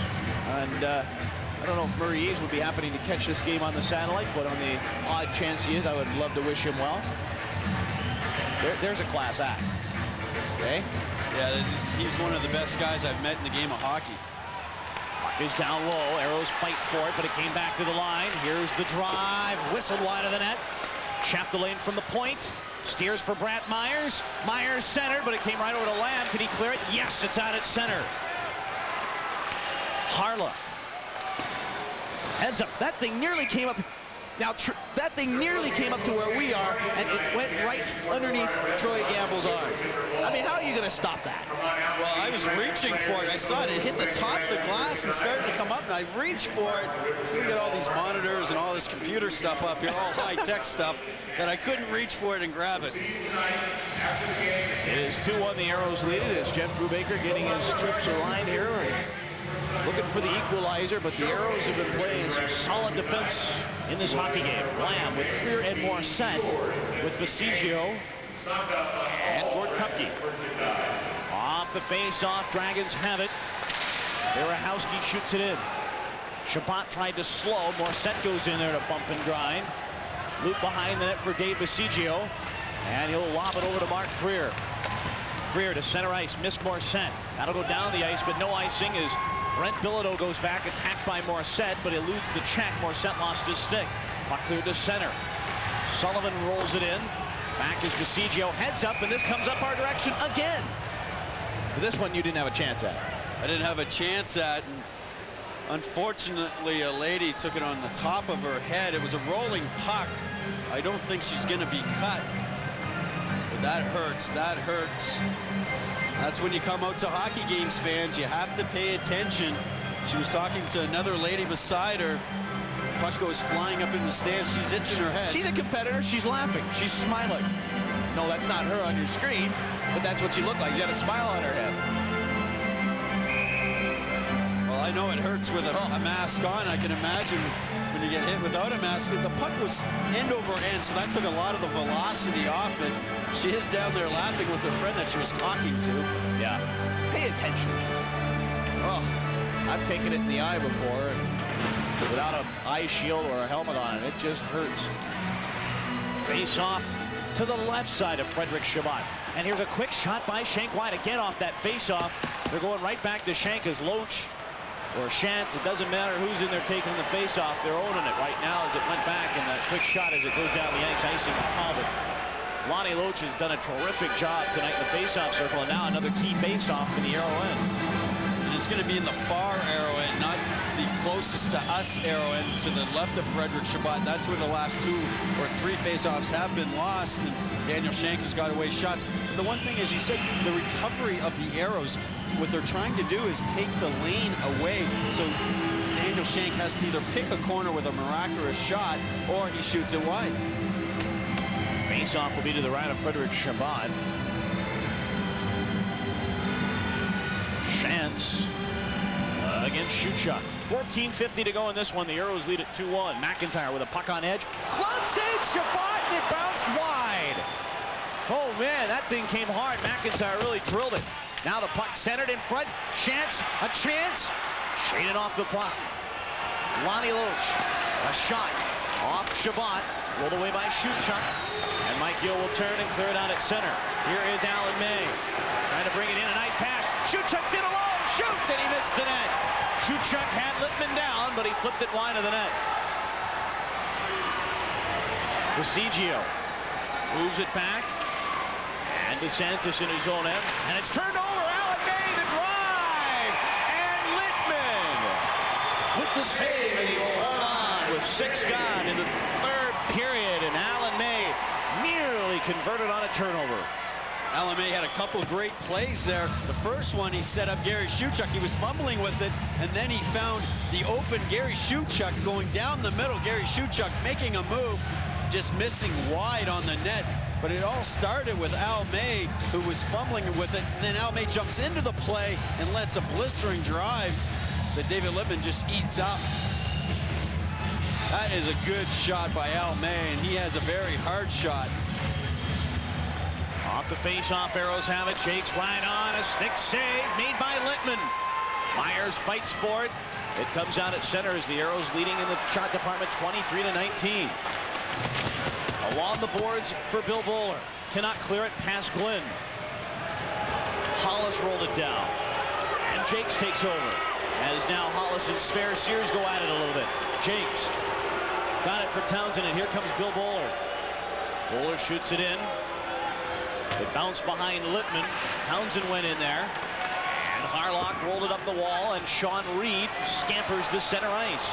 Reed will shoot it in. Chabot can't get there. But the Dragons making a line change, so the Aeros will have a chance here to try and move it out. Here's Guy Larose. And he flipped it over to Bill Bowler as Larose was hammered by Brian Sullivan. Puck came to center ice, and Bowler shoots the puck in, and the Aeros now will make their 5-player change. The shots are getting closer.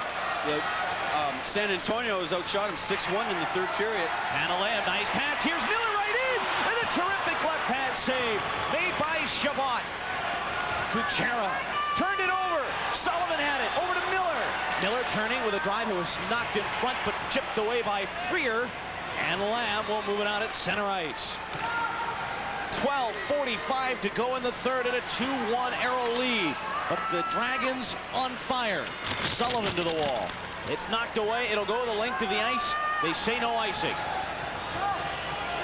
Brent Bilodeau will go back to play for San Antonio. Get it to Grigori Panalea. Pass, snapped ahead for Sullivan. Across with Shantz. He'll dump it in. Panalea along the left side. He's hit by Werenka. Shantz behind the net. Loose puck gobbled up by Lamb. And Mark Freer will clear it out at center ice. Ooh, the Dragons were making a change, and they nearly had too many men on the ice, but Shank was alertly coming back off the ice after he jumped on it. Kruppke. Over to Baseggio, and Mike Yeo will move out with it. Mike Yeo for Houston. A pass, too far for May. It'll go down the ice, icing indicated, and icing the call. The Aeros lead it by a score of 2-1 with 11:50 to go, and we'll have more IHL action after this. A 2-1 Aero lead, and Troy Gamble, I've seen it all. My father, a retired Marine Corps officer. I don't think my dad does the Macarena, but those guys just did it. And they did it very well. Yes. I was watching them during the break. They were the color guard tonight, and tonight they did the Macarena. Maybe that's what we need to settle down the Middle East. Here's MacIntyre. He's hammered by Alan May. And Baseggio goes back. Now jumped on by the Dragons. Loach, the drive, upstairs, and a shoulder save made by Chabot. Puck came through the goal crease. The Aeros after it, Baseggio, and heads up, that's over the glass. And out of play. Now Shank gives Baseggio a little extra spear. Right in front of the referee, Jocelyn Lordy. Oh, Lordy, Lordy, Lordy. I don't know if he's got a call, but The play's picked up for the Dragons. They really started to take it to the Aeros. The Aeros are going to have to regroup a little bit here. Slow down the play. That was a very smart move by Baseggio, just to get rid of the puck, get it out, get a whistle, slow things down a little bit, and get back on track. this is again one of those games we touched upon where Dave Baseggio, you don't see him offensively tonight, but his defensive play has been terrific, and he has logged a lot of ice time. Well, Pete Deneen, who's running the D back there, they're basically playing 5D. Sverre Sears has not played that much tonight, so they're rotating 5D. You're going to get to see a lot of ice time. This is where you start to shorten the bench just a little bit. 11:22 to go in the third, and a 2-1 Aero lead. But a face-off in their end. Lamb trying to win it. He had it, lost it. Sullivan, the shot went wide and behind the net. Okay, every face-off is an adventure tonight. Here is Bowler, flipped it right in front of his net, but it was over to Darcy Werenka, and it's cleared out at center ice.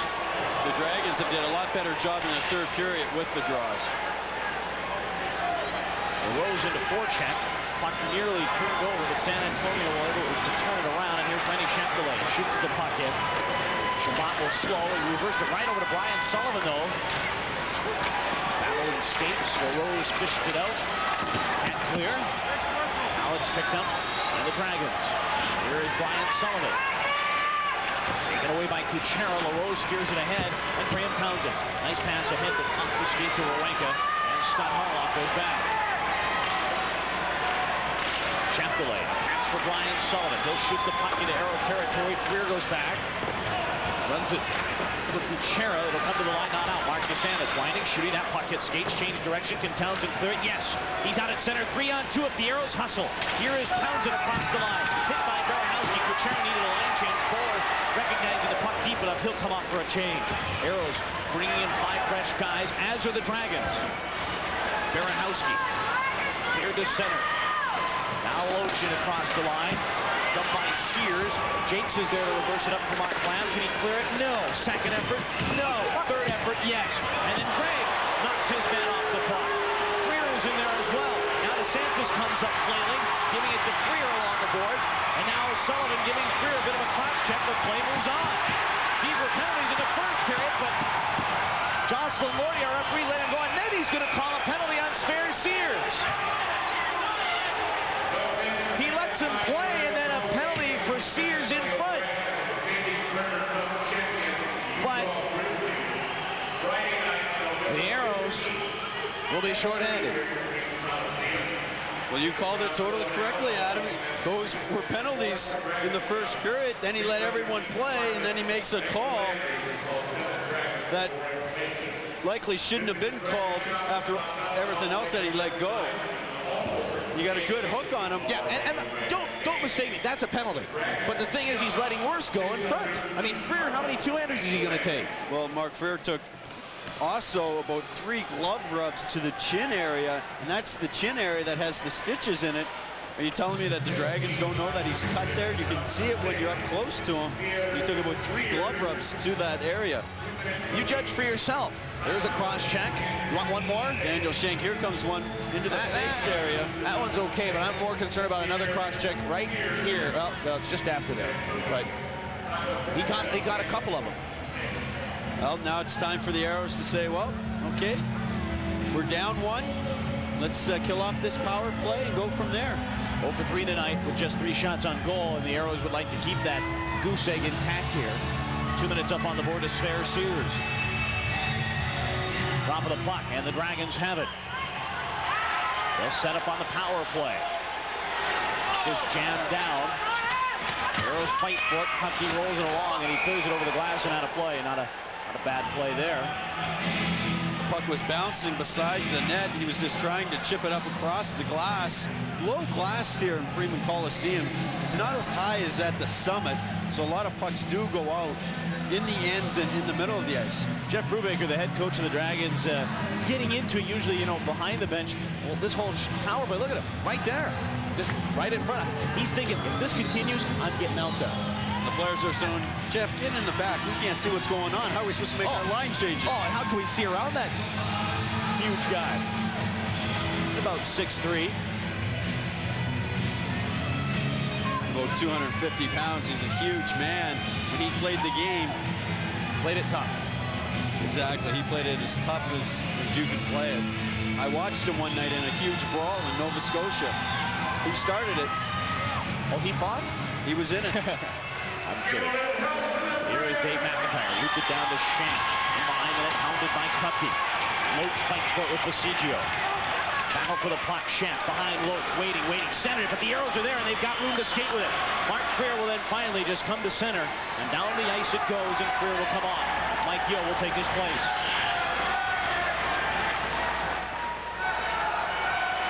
Here come the Dragons with 1:20 on the power play. Shank's across the line. Dropped it behind for Loach. Lonnie Loach. He'll set up at the right wing boards. Back to the line. For Glynn, gives to Loach, winding, shooting, Chabot had it deflected, it goes wide, Aeros can't get there though. Shank to Glynn, the one-time shot, too much loft on it. Kruppke reversed it, but right to Lonnie Loach. And here's a pass, Glynn fell, it's out at center, Aeros have 2-on-1 short-handed. Here's Lamb with Yeo, Lamb right in for Yeo, shooting, great save by Littman. A terrific short-handed two-pad stacking save by David Littman. And what a pass by Mark Lamb to even get Mike Yeo in the open. I didn't think that pass was available. He aerials it over to Mike Yeo, who takes a wrist shot, and a sprawling Littman takes away all the ice. Boy, the Aeros, their transition game was so good tonight. And the way they jump on loose pucks, and Mark Lamb starting the 2-on-1. Well, this little aerial pass over the defenseman's stick, and the puck seemed to jump on Mike Yeo at the very end. Mark Lamb makes a great little aerial pass. Puck jumps a little bit, and Mike Yeo can't get it upstairs, but a very good save by Littman. Face-off left side of Littman is Lamb, a much-deserved drink of water. Here's Jakes with a short-handed shot, smacked it wide. May overskated. Drake Berehowsky has Almay on his case. 35 to go in the power play. Panalev. Lost it, Jakes turns it around, and he'll shoot it down the ice. Grigori Panalev, haven't heard from him at all tonight, but he was a factor in the first 2 games, and I wouldn't rule him out here on a very key power play, which is down to 19 seconds, and here he comes. Across the line, pulls up, shoots, and that deflected all the way back to near the top of Freeman Coliseum. And that'll bring a face-off still, though, and keep it in the Aero end. Guys like Panalev, they might be silent for 58 minutes of a hockey game. So it's 2 minutes that they kill you. They're so explosive, so dangling.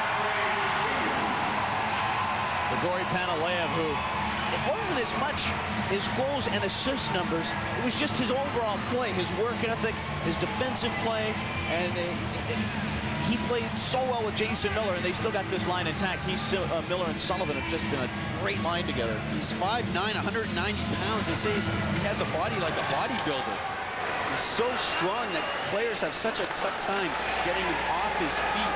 He played 50 games for the Boston Bruins. He must be a pretty good player. Power play is down to 3 seconds, and Sears back out on the ice. 5 aside now as Sullivan brings the puck in. Chabot wants to slow. He came out of the net. Where will he go with it? He flipped it right to Jason Miller, and the puck was centered. You can see the difference in stick work between Chabot and Rob Dobson, though, as the net has become dislodged, and Frederic Chabot making it known, and that's a smart play by Frederic Chabot as he brings it down. And I'm looking down at the goal crease. Look at all the blue. Is there blue coming up? Look at all that. On the far side of Freddie Chabot's right-hand side, that's what happens. Sometimes the ice gets low. When the ice gets low, that blue paint comes up from the ice. Remember I said earlier in the game the ice seemed fast? Well, ice is fast when the ice is very skinny. It's not thick at all. It's likely only half an inch. Usually you want your ice an inch thick. This ice is not an inch thick tonight, and that's why the ice was very fast in the first period, but seemed to be a little more bouncy as the game went on. Would you be a little concerned, though, with all the bumps there and all the how bad that looks? I'd get concerned over the paint getting on the bottom of Freddie's skates and causing him to slip. Yeah, that's an excellent point, Troy, and that's a story we'll have to follow here for the final 7:09. As the puck is shot down, that's an icing call, and play is whistled down. And they'll bring the face-off again down to Frederic Chabot, but, you know, with that paint down, you know, it's not just in the crease, it's to the top of the crease, it's behind him in the net. If Freddie's not careful, if it's like you say, it freezes to his skates, if he goes to cut and doesn't get over there, I mean, I'd hate to see that be a deciding factor to this hockey game. Yeah. And I'm sure Freddie also glad that he has brand new goalie pads. He's not wearing them tonight, but what happens is that blue paint gets on your goalie pads and it stains them. It just is not a good situation to have the ice that thin in the goal crease. Face off left side of Frederic Chabot. Play has been predominantly in the arrow end here this last shift or so. Aeros have it. Kruppke moved it to Townshend, tipped out at center. Harlock rolls it in. Baseggio goes back. He'll play the puck. Dave Baseggio getting by Reed. He's chopped down. No call. Now the puck loose at center ice, and here is Guy Larose. Larose shoots the puck in. Out of the net, David Littman. Swinging along the boards. Larose knocked it down. Larose looking for Townshend. Bumped along the wall. Hollis has it. Here comes big Brent Bilodeau. A lead pass, missing shot Reed. It's stuck aside by Chabot. The third over to Guy Larose, and it's back down the ice. Bilodeau's got to hustle back, but Harlock will play it. 6:20 to go in this one, but the Aeros with just a one-goal lead at 2-1. Here's Mark Graeme. He'll shoot the puck in. Freer in after it, but Loach back to play. Lonnie Loach heads up ice, and we've got a penalty coming up. It's an interference minor. 6:08 to go in the third. There's an interference minor coming up, and the Aeros go on the power play. And it's on Harlock, who picked Mark Freer, who was forechecking. It's one of those penalties again. It's not a good penalty by Harlock, but as the game was going, they were letting that stuff go. The referee was standing right there. There was no way that he was going to let it go. He was just trying to run a pick play on Mark Freer for his defensive partner, who I believe was Bilodeau. What you do as a defenseman, you try to hold up a guy like Mark Freer who's forechecking, and then the next thing you know, you get a penalty. Mark Freer's trying to forecheck. Harlock just gets in the way, pushes him a little bit, and the next thing you know, 2 minutes into the box. So this could be a power play that the Aeros could really take advantage and go up by that 2-goal lead, as it being 2-1 right now with 6 minutes and 8 seconds left to play. All right, so Harlock in the box. 6:08 to go in the third, and face off to the left side of David Littman. And where would the Aeros like to win a face off here? Win a face off and get a big shot from Steve Jakes or Kucera. And a little jousting going on, and Lamb had started early from the far side, as did one of the Dragons' far side, Rennie Chapdelaine. Lamb will come in and take the face-off now as Shuchuk is tossed. So it'll be Panalev against Lamb, and no slouch there for the Aeros. Lamb's the guy that did it all for him last year. Mark Lamb switching the defense around a little bit. I look for Mark Lamb to win this draw. Top of the puck, and boy, Gams, you're right on it. Here's Jakes off the draw. The shot deflected away. Here is Kucera. Kucera along the boards. Looped in. Here's a chance. Shuchuk cutting in, but that's worked away by Chapdelaine. And the Dragons bring it out at center. Mark Grieg shaded by Chapdelaine, and he'll fire it into the arrow end. And the Aeros power play unit better be very careful of number 13, Panalev, as he's very sneaky, very aggressive on his penalty killing. Puck bouncing all over the place, and it's misplayed by Glynn, but he was able to gather it and clear it. That thing had all kinds of skip to it. Now, shorthanded, the Dragons come in. Here's Jason Miller. Tied up along the boards by Kucera. He'd love a face-off, Miller would, but the puck wrestled away. And now Kucera sets it behind the net with 1:10 to go in the power play. And it's Kucera. He'll move to center. Dumped it in. It's icing, but the Aeros in after it, so Littman will play it. It's chipped away by Shuchuk, and play moves on. Puck cleared. Kucera couldn't hold it in. It's back down the ice. Jakes will go back with 5 minutes remaining in the third. A 2-1 Aero lead. Jakes has 49 to work with on the power play. And Bill Bowler, with 2 goals tonight, will bring it out. Bowler scampers to center. Bowler dumped the puck in. DeSantis back. Townshend on his horse. He'll ride in there, chip it to Bowler. Or make it Freer, rather. Bowler in to have a look. Freer getting worked over. Here's Bowler who comes away with the puck. Bowler waiting patiently in the circle. Centered it, cleared. Bowler shooting.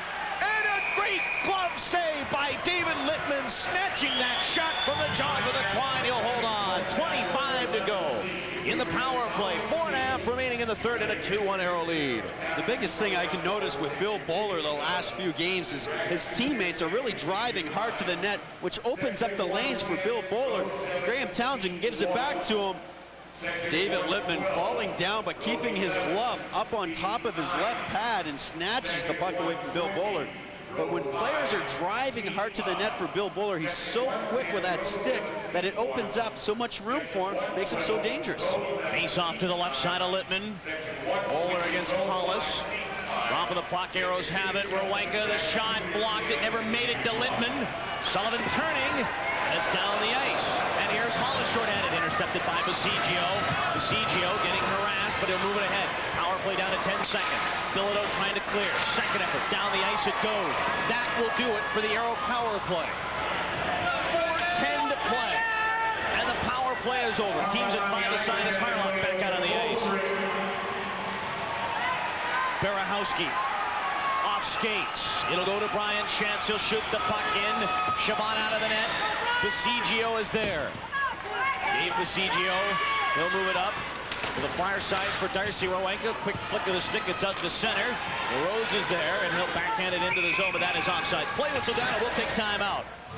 3:44 to go on this one. Do not go away. The Aeros with a 1-goal lead. Hello, people. What a guy here. You know, because it's a bigger burger, you get more fresh fixins on your Whataburger. Like 4 pickles instead of just 3. 3 tomatoes instead of just 2. Plus fixins nobody but Whataburger has. Like jalapenos.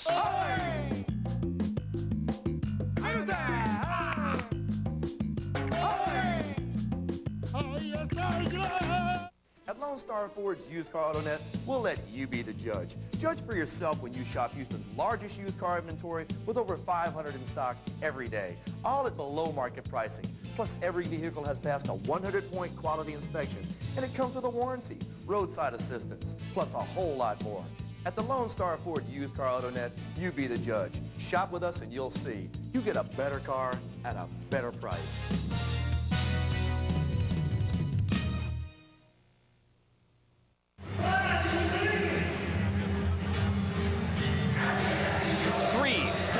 To go in this one. Maybe. Yeah, maybe is right. This building, I don't know. I don't have great feelings until that buzzer goes and the Aeros have won the game. Don't ever count the Dragons. 8 power plays tonight for the Aeros. They've not been able to convert a 1. Jakes has it. He'll roll it up for May. Able to clear it. And Shuchuk down the right side. 2-on-2.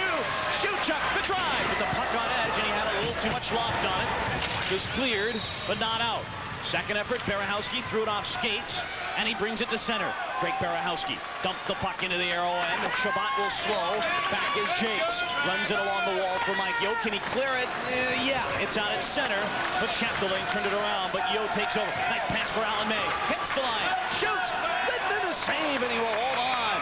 Alan May trying to go far side on Littman, and now Alan May getting into it. He'll just back away here. And I don't know if you want to take a penalty at this point in the game, whether it's going to be coincidental or not. Now, if you're Alan May and you've got Danny Shank on you, sure, take him with you. Yeah, take Daniel Shank and go to the box, but Alan May has got another few good scoring chances tonight, and that's a good sign to see from Al May, that at least he's getting those scoring opportunities. I know Al well enough that he'll bury those in the time to come. Alan May was skating to the bench, and Brant Myers, you see right there in your screen, is giving it right over to Alan May as they park. And you might recall Brant Myers and Gord Donnelly, or Dave Morissette rather, had their tete-a-tete. It was Donnelly and Mark LaForge as 2:59 left, and lots to be decided in this one. Lots to be decided, and Al May with 393 games in the NHL. Another veteran on the Aeros lineup. Face off left side of Littman. Here is a puck control by Jason Miller for San Antonio. And now Chapdelaine gallops through the neutral zone, across the line. Puck in skates, and the Aeros clear. No, Pantaleo had it. Trying to center it. Grigori Pantaleo worked on by Lamb. They battle along the boards. Time down to 2:39. Here's Kruppke. He'll turn up the wall. Not out. Held in. A long shot wide. Now Pantaleo. Grigori Pantaleo trying to shake off Baseggio. It's out at center. And Mark Grieg trying to move it ahead. He didn't have enough legs to get it going as Chapdelaine caught up to him, but Grieg was late in the shift. He wanted to change. And he made the smart move by just getting it dumped, making the Dragons come 200 feet. Here's a turnover. Bowler cutting in, but he lost an edge. And he's getting worked over pretty good by David Harlock. Play moves on. Out at center ice, Pantaleo in front of the Dragon bench. He'll send it back into his own zone. Mark DeSantis runs the puck ahead. Here come the Dragons through the neutral zone. A bad pass by Shantz, intercepted by Bowler. He'll shoot it down. I don't think it's got enough for icing, so Littman will slow it. 1:45 left. Oh, how about this hockey game, folks? So glad to have you with us. Kucera off the boards. Battle in front, and there is Bowler. He'll give it over to Graeme Townshend. He'll hit the line and just dump it in. Can you say dump and chase at this point? Dump and chase, and we've got to watch David Littman. He'll be coming out of the net in a few seconds. Lead passes at center ice.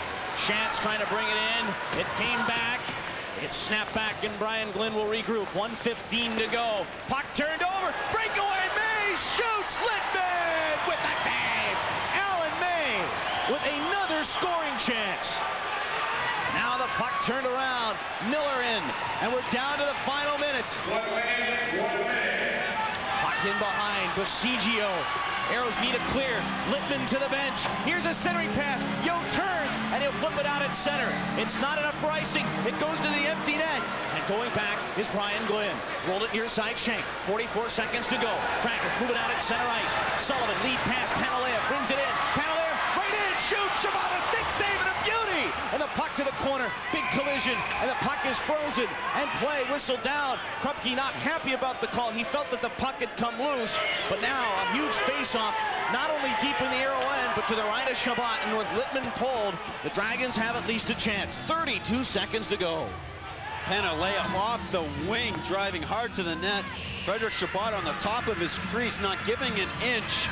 Great save, and Gord Kruppke was upset because the puck ended up being back in play, and Gary Shuchuk was going to get it and dump it out. Could not find the puck. The whistle goes. As you say, we talked about face-offs. The first two games of the series, they dominated the Aeros in the face-offs. Tonight, they've won the majority, I think. They've won about 60% of the face-offs, but the Aeros have been in much better position to react. I think if you're Houston, one solid clear without icing it puts you in a really good position. And right now, Dave Tippett trying to decide who he wants out there. And Jeff Brubaker, I think, is going to utilize his 32nd timeout.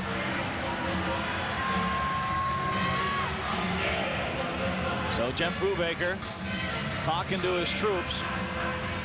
And Mark Lamb, who this year is an assistant coach with Dave Tippett, player assistant coach, doing a terrific job. And boy, you'll tell you what, I think the Aeros are just going to run the gamut for their face-off guys out there. Well, be Dave Tippett. Who do you run in for your first face-off guy? Or is it a decoy guy? Yeah, that's the thing. I mean, Dave Tippett now has the option because Lamb was out there. He's got Shuchuk. Oh, by the way, maybe a Mark Freer if either of those guys get caught. So Dave Tippett may utilize a decoy guy, as you say. Lamb, I think, has been the better guy in the face-off circle tonight. I'm just trying to go from what I can recall. That may not be what Dave Tippett sees, but if Mark Lamb's been your better guy, maybe you start with Shuchuk in an effort to maybe pull out whoever starts this face-off for San Antonio. And Lonnie Loach has been very good for the Dragons tonight in winning draws, so I believe it could be Lonnie Loach. He's not a natural centerman, but has done a very good job, or Shantz. Yeah, and can you imagine what this game would be like with Len Barry in the line? I mean, there's not too many better than Len Barry. He's so quick with his hands in the draw at winning them cleanly. He doesn't really get tied up that much. Recapping Barry out of the lineup tonight. That guy, Danny Shank, replacing him as he was suspended for one game. And Jeff Brubaker, the head coach, saying, I can't get any more tenser than now. Lamb will start it off against Jason Miller. They've got Loach out there, so it might be the old decoy for either team.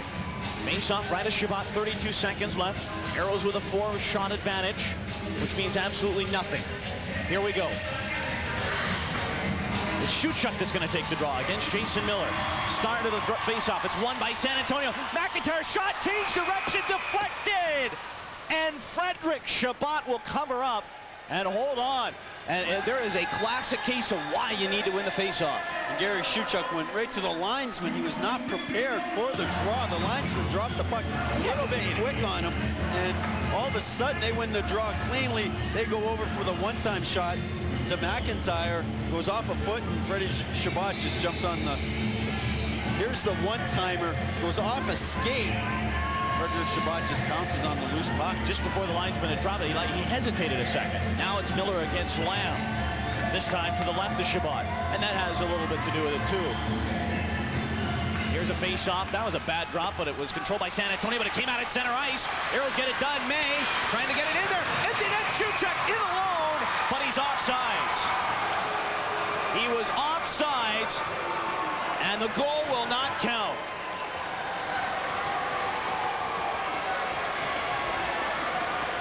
They're saying, Jason Miller is saying it should be a face-off down in the Aero end, but no, that's just an offsides play. That's just your regular offsides play, and that face-off will be outside the zone. Littman will stay to the bench. Plenty of time, and clearly, I think Shuchuk offsides. Oh, that's a hard angle to tell. It was a very close call. I think he might have been 1 foot offsides. I'm surprised that he's leaving. Well, I guess he's got to leave Littman on the bench with only 21 seconds. They need to get it down into Aero territory as quick as they can. Yeah, they've added some time to the clock. They had 3 seconds added, so 21. One guy that has really stood out tonight, in my mind, Al May, has played one whale of a game. Oh, absolutely. It's a lot of scoring chances. Dave Tippett showing confidence, having Al May out there with the last 21 seconds. Shuchuk, Lamb, May, Kucera, and Kruppke. 21 seconds, face-off, out at center, 40-31, the face-offs. The Aeros don't win it, but the puck hemmed back, and now it is Brian Glynn. Dragons have to hurry. Pass knocked away, Shuchuk. Aeros can't advance it. Here's MacIntyre, 10 seconds, dumped it in. Can the Aeros clear it? Kruppke, heads up, it's out at center, but into the Aero bench. And I think the face-off will be out at center. I think, and it will be. And that is huge. That should ice it, but you don't want to be too over-anxious because we've seen Brian Glynn, who has that big shot. He might be able to let one go at center ice, and obviously Frederic Chabot has to be ready. Frederic Chabot won't let that one go in. They're going to have to get it down deep and by a miracle get a good shot away. With 5 seconds, it's going to be very tough for them to get it into the Aeros zone. Well, regardless of what happens in this hockey game, the Aeros are going to come out of this knowing they were in a battle. Dragons just battled them and battled them. Aeros win the draw. Shuchuk clears it out at center, and that is the hockey game. The Houston Aeros on the heroics of Bill Bowler. 2 goals tonight for Bowler, and they win it 2-1. And that's the type of game that Dave Tippett needs this crew to keep on winning, those 1-goal games, those tough-fought 1-goal games. They don't score the first goal tonight. They score 2 unanswered. They win the game 2-1. Frederic Chabot getting congratulated.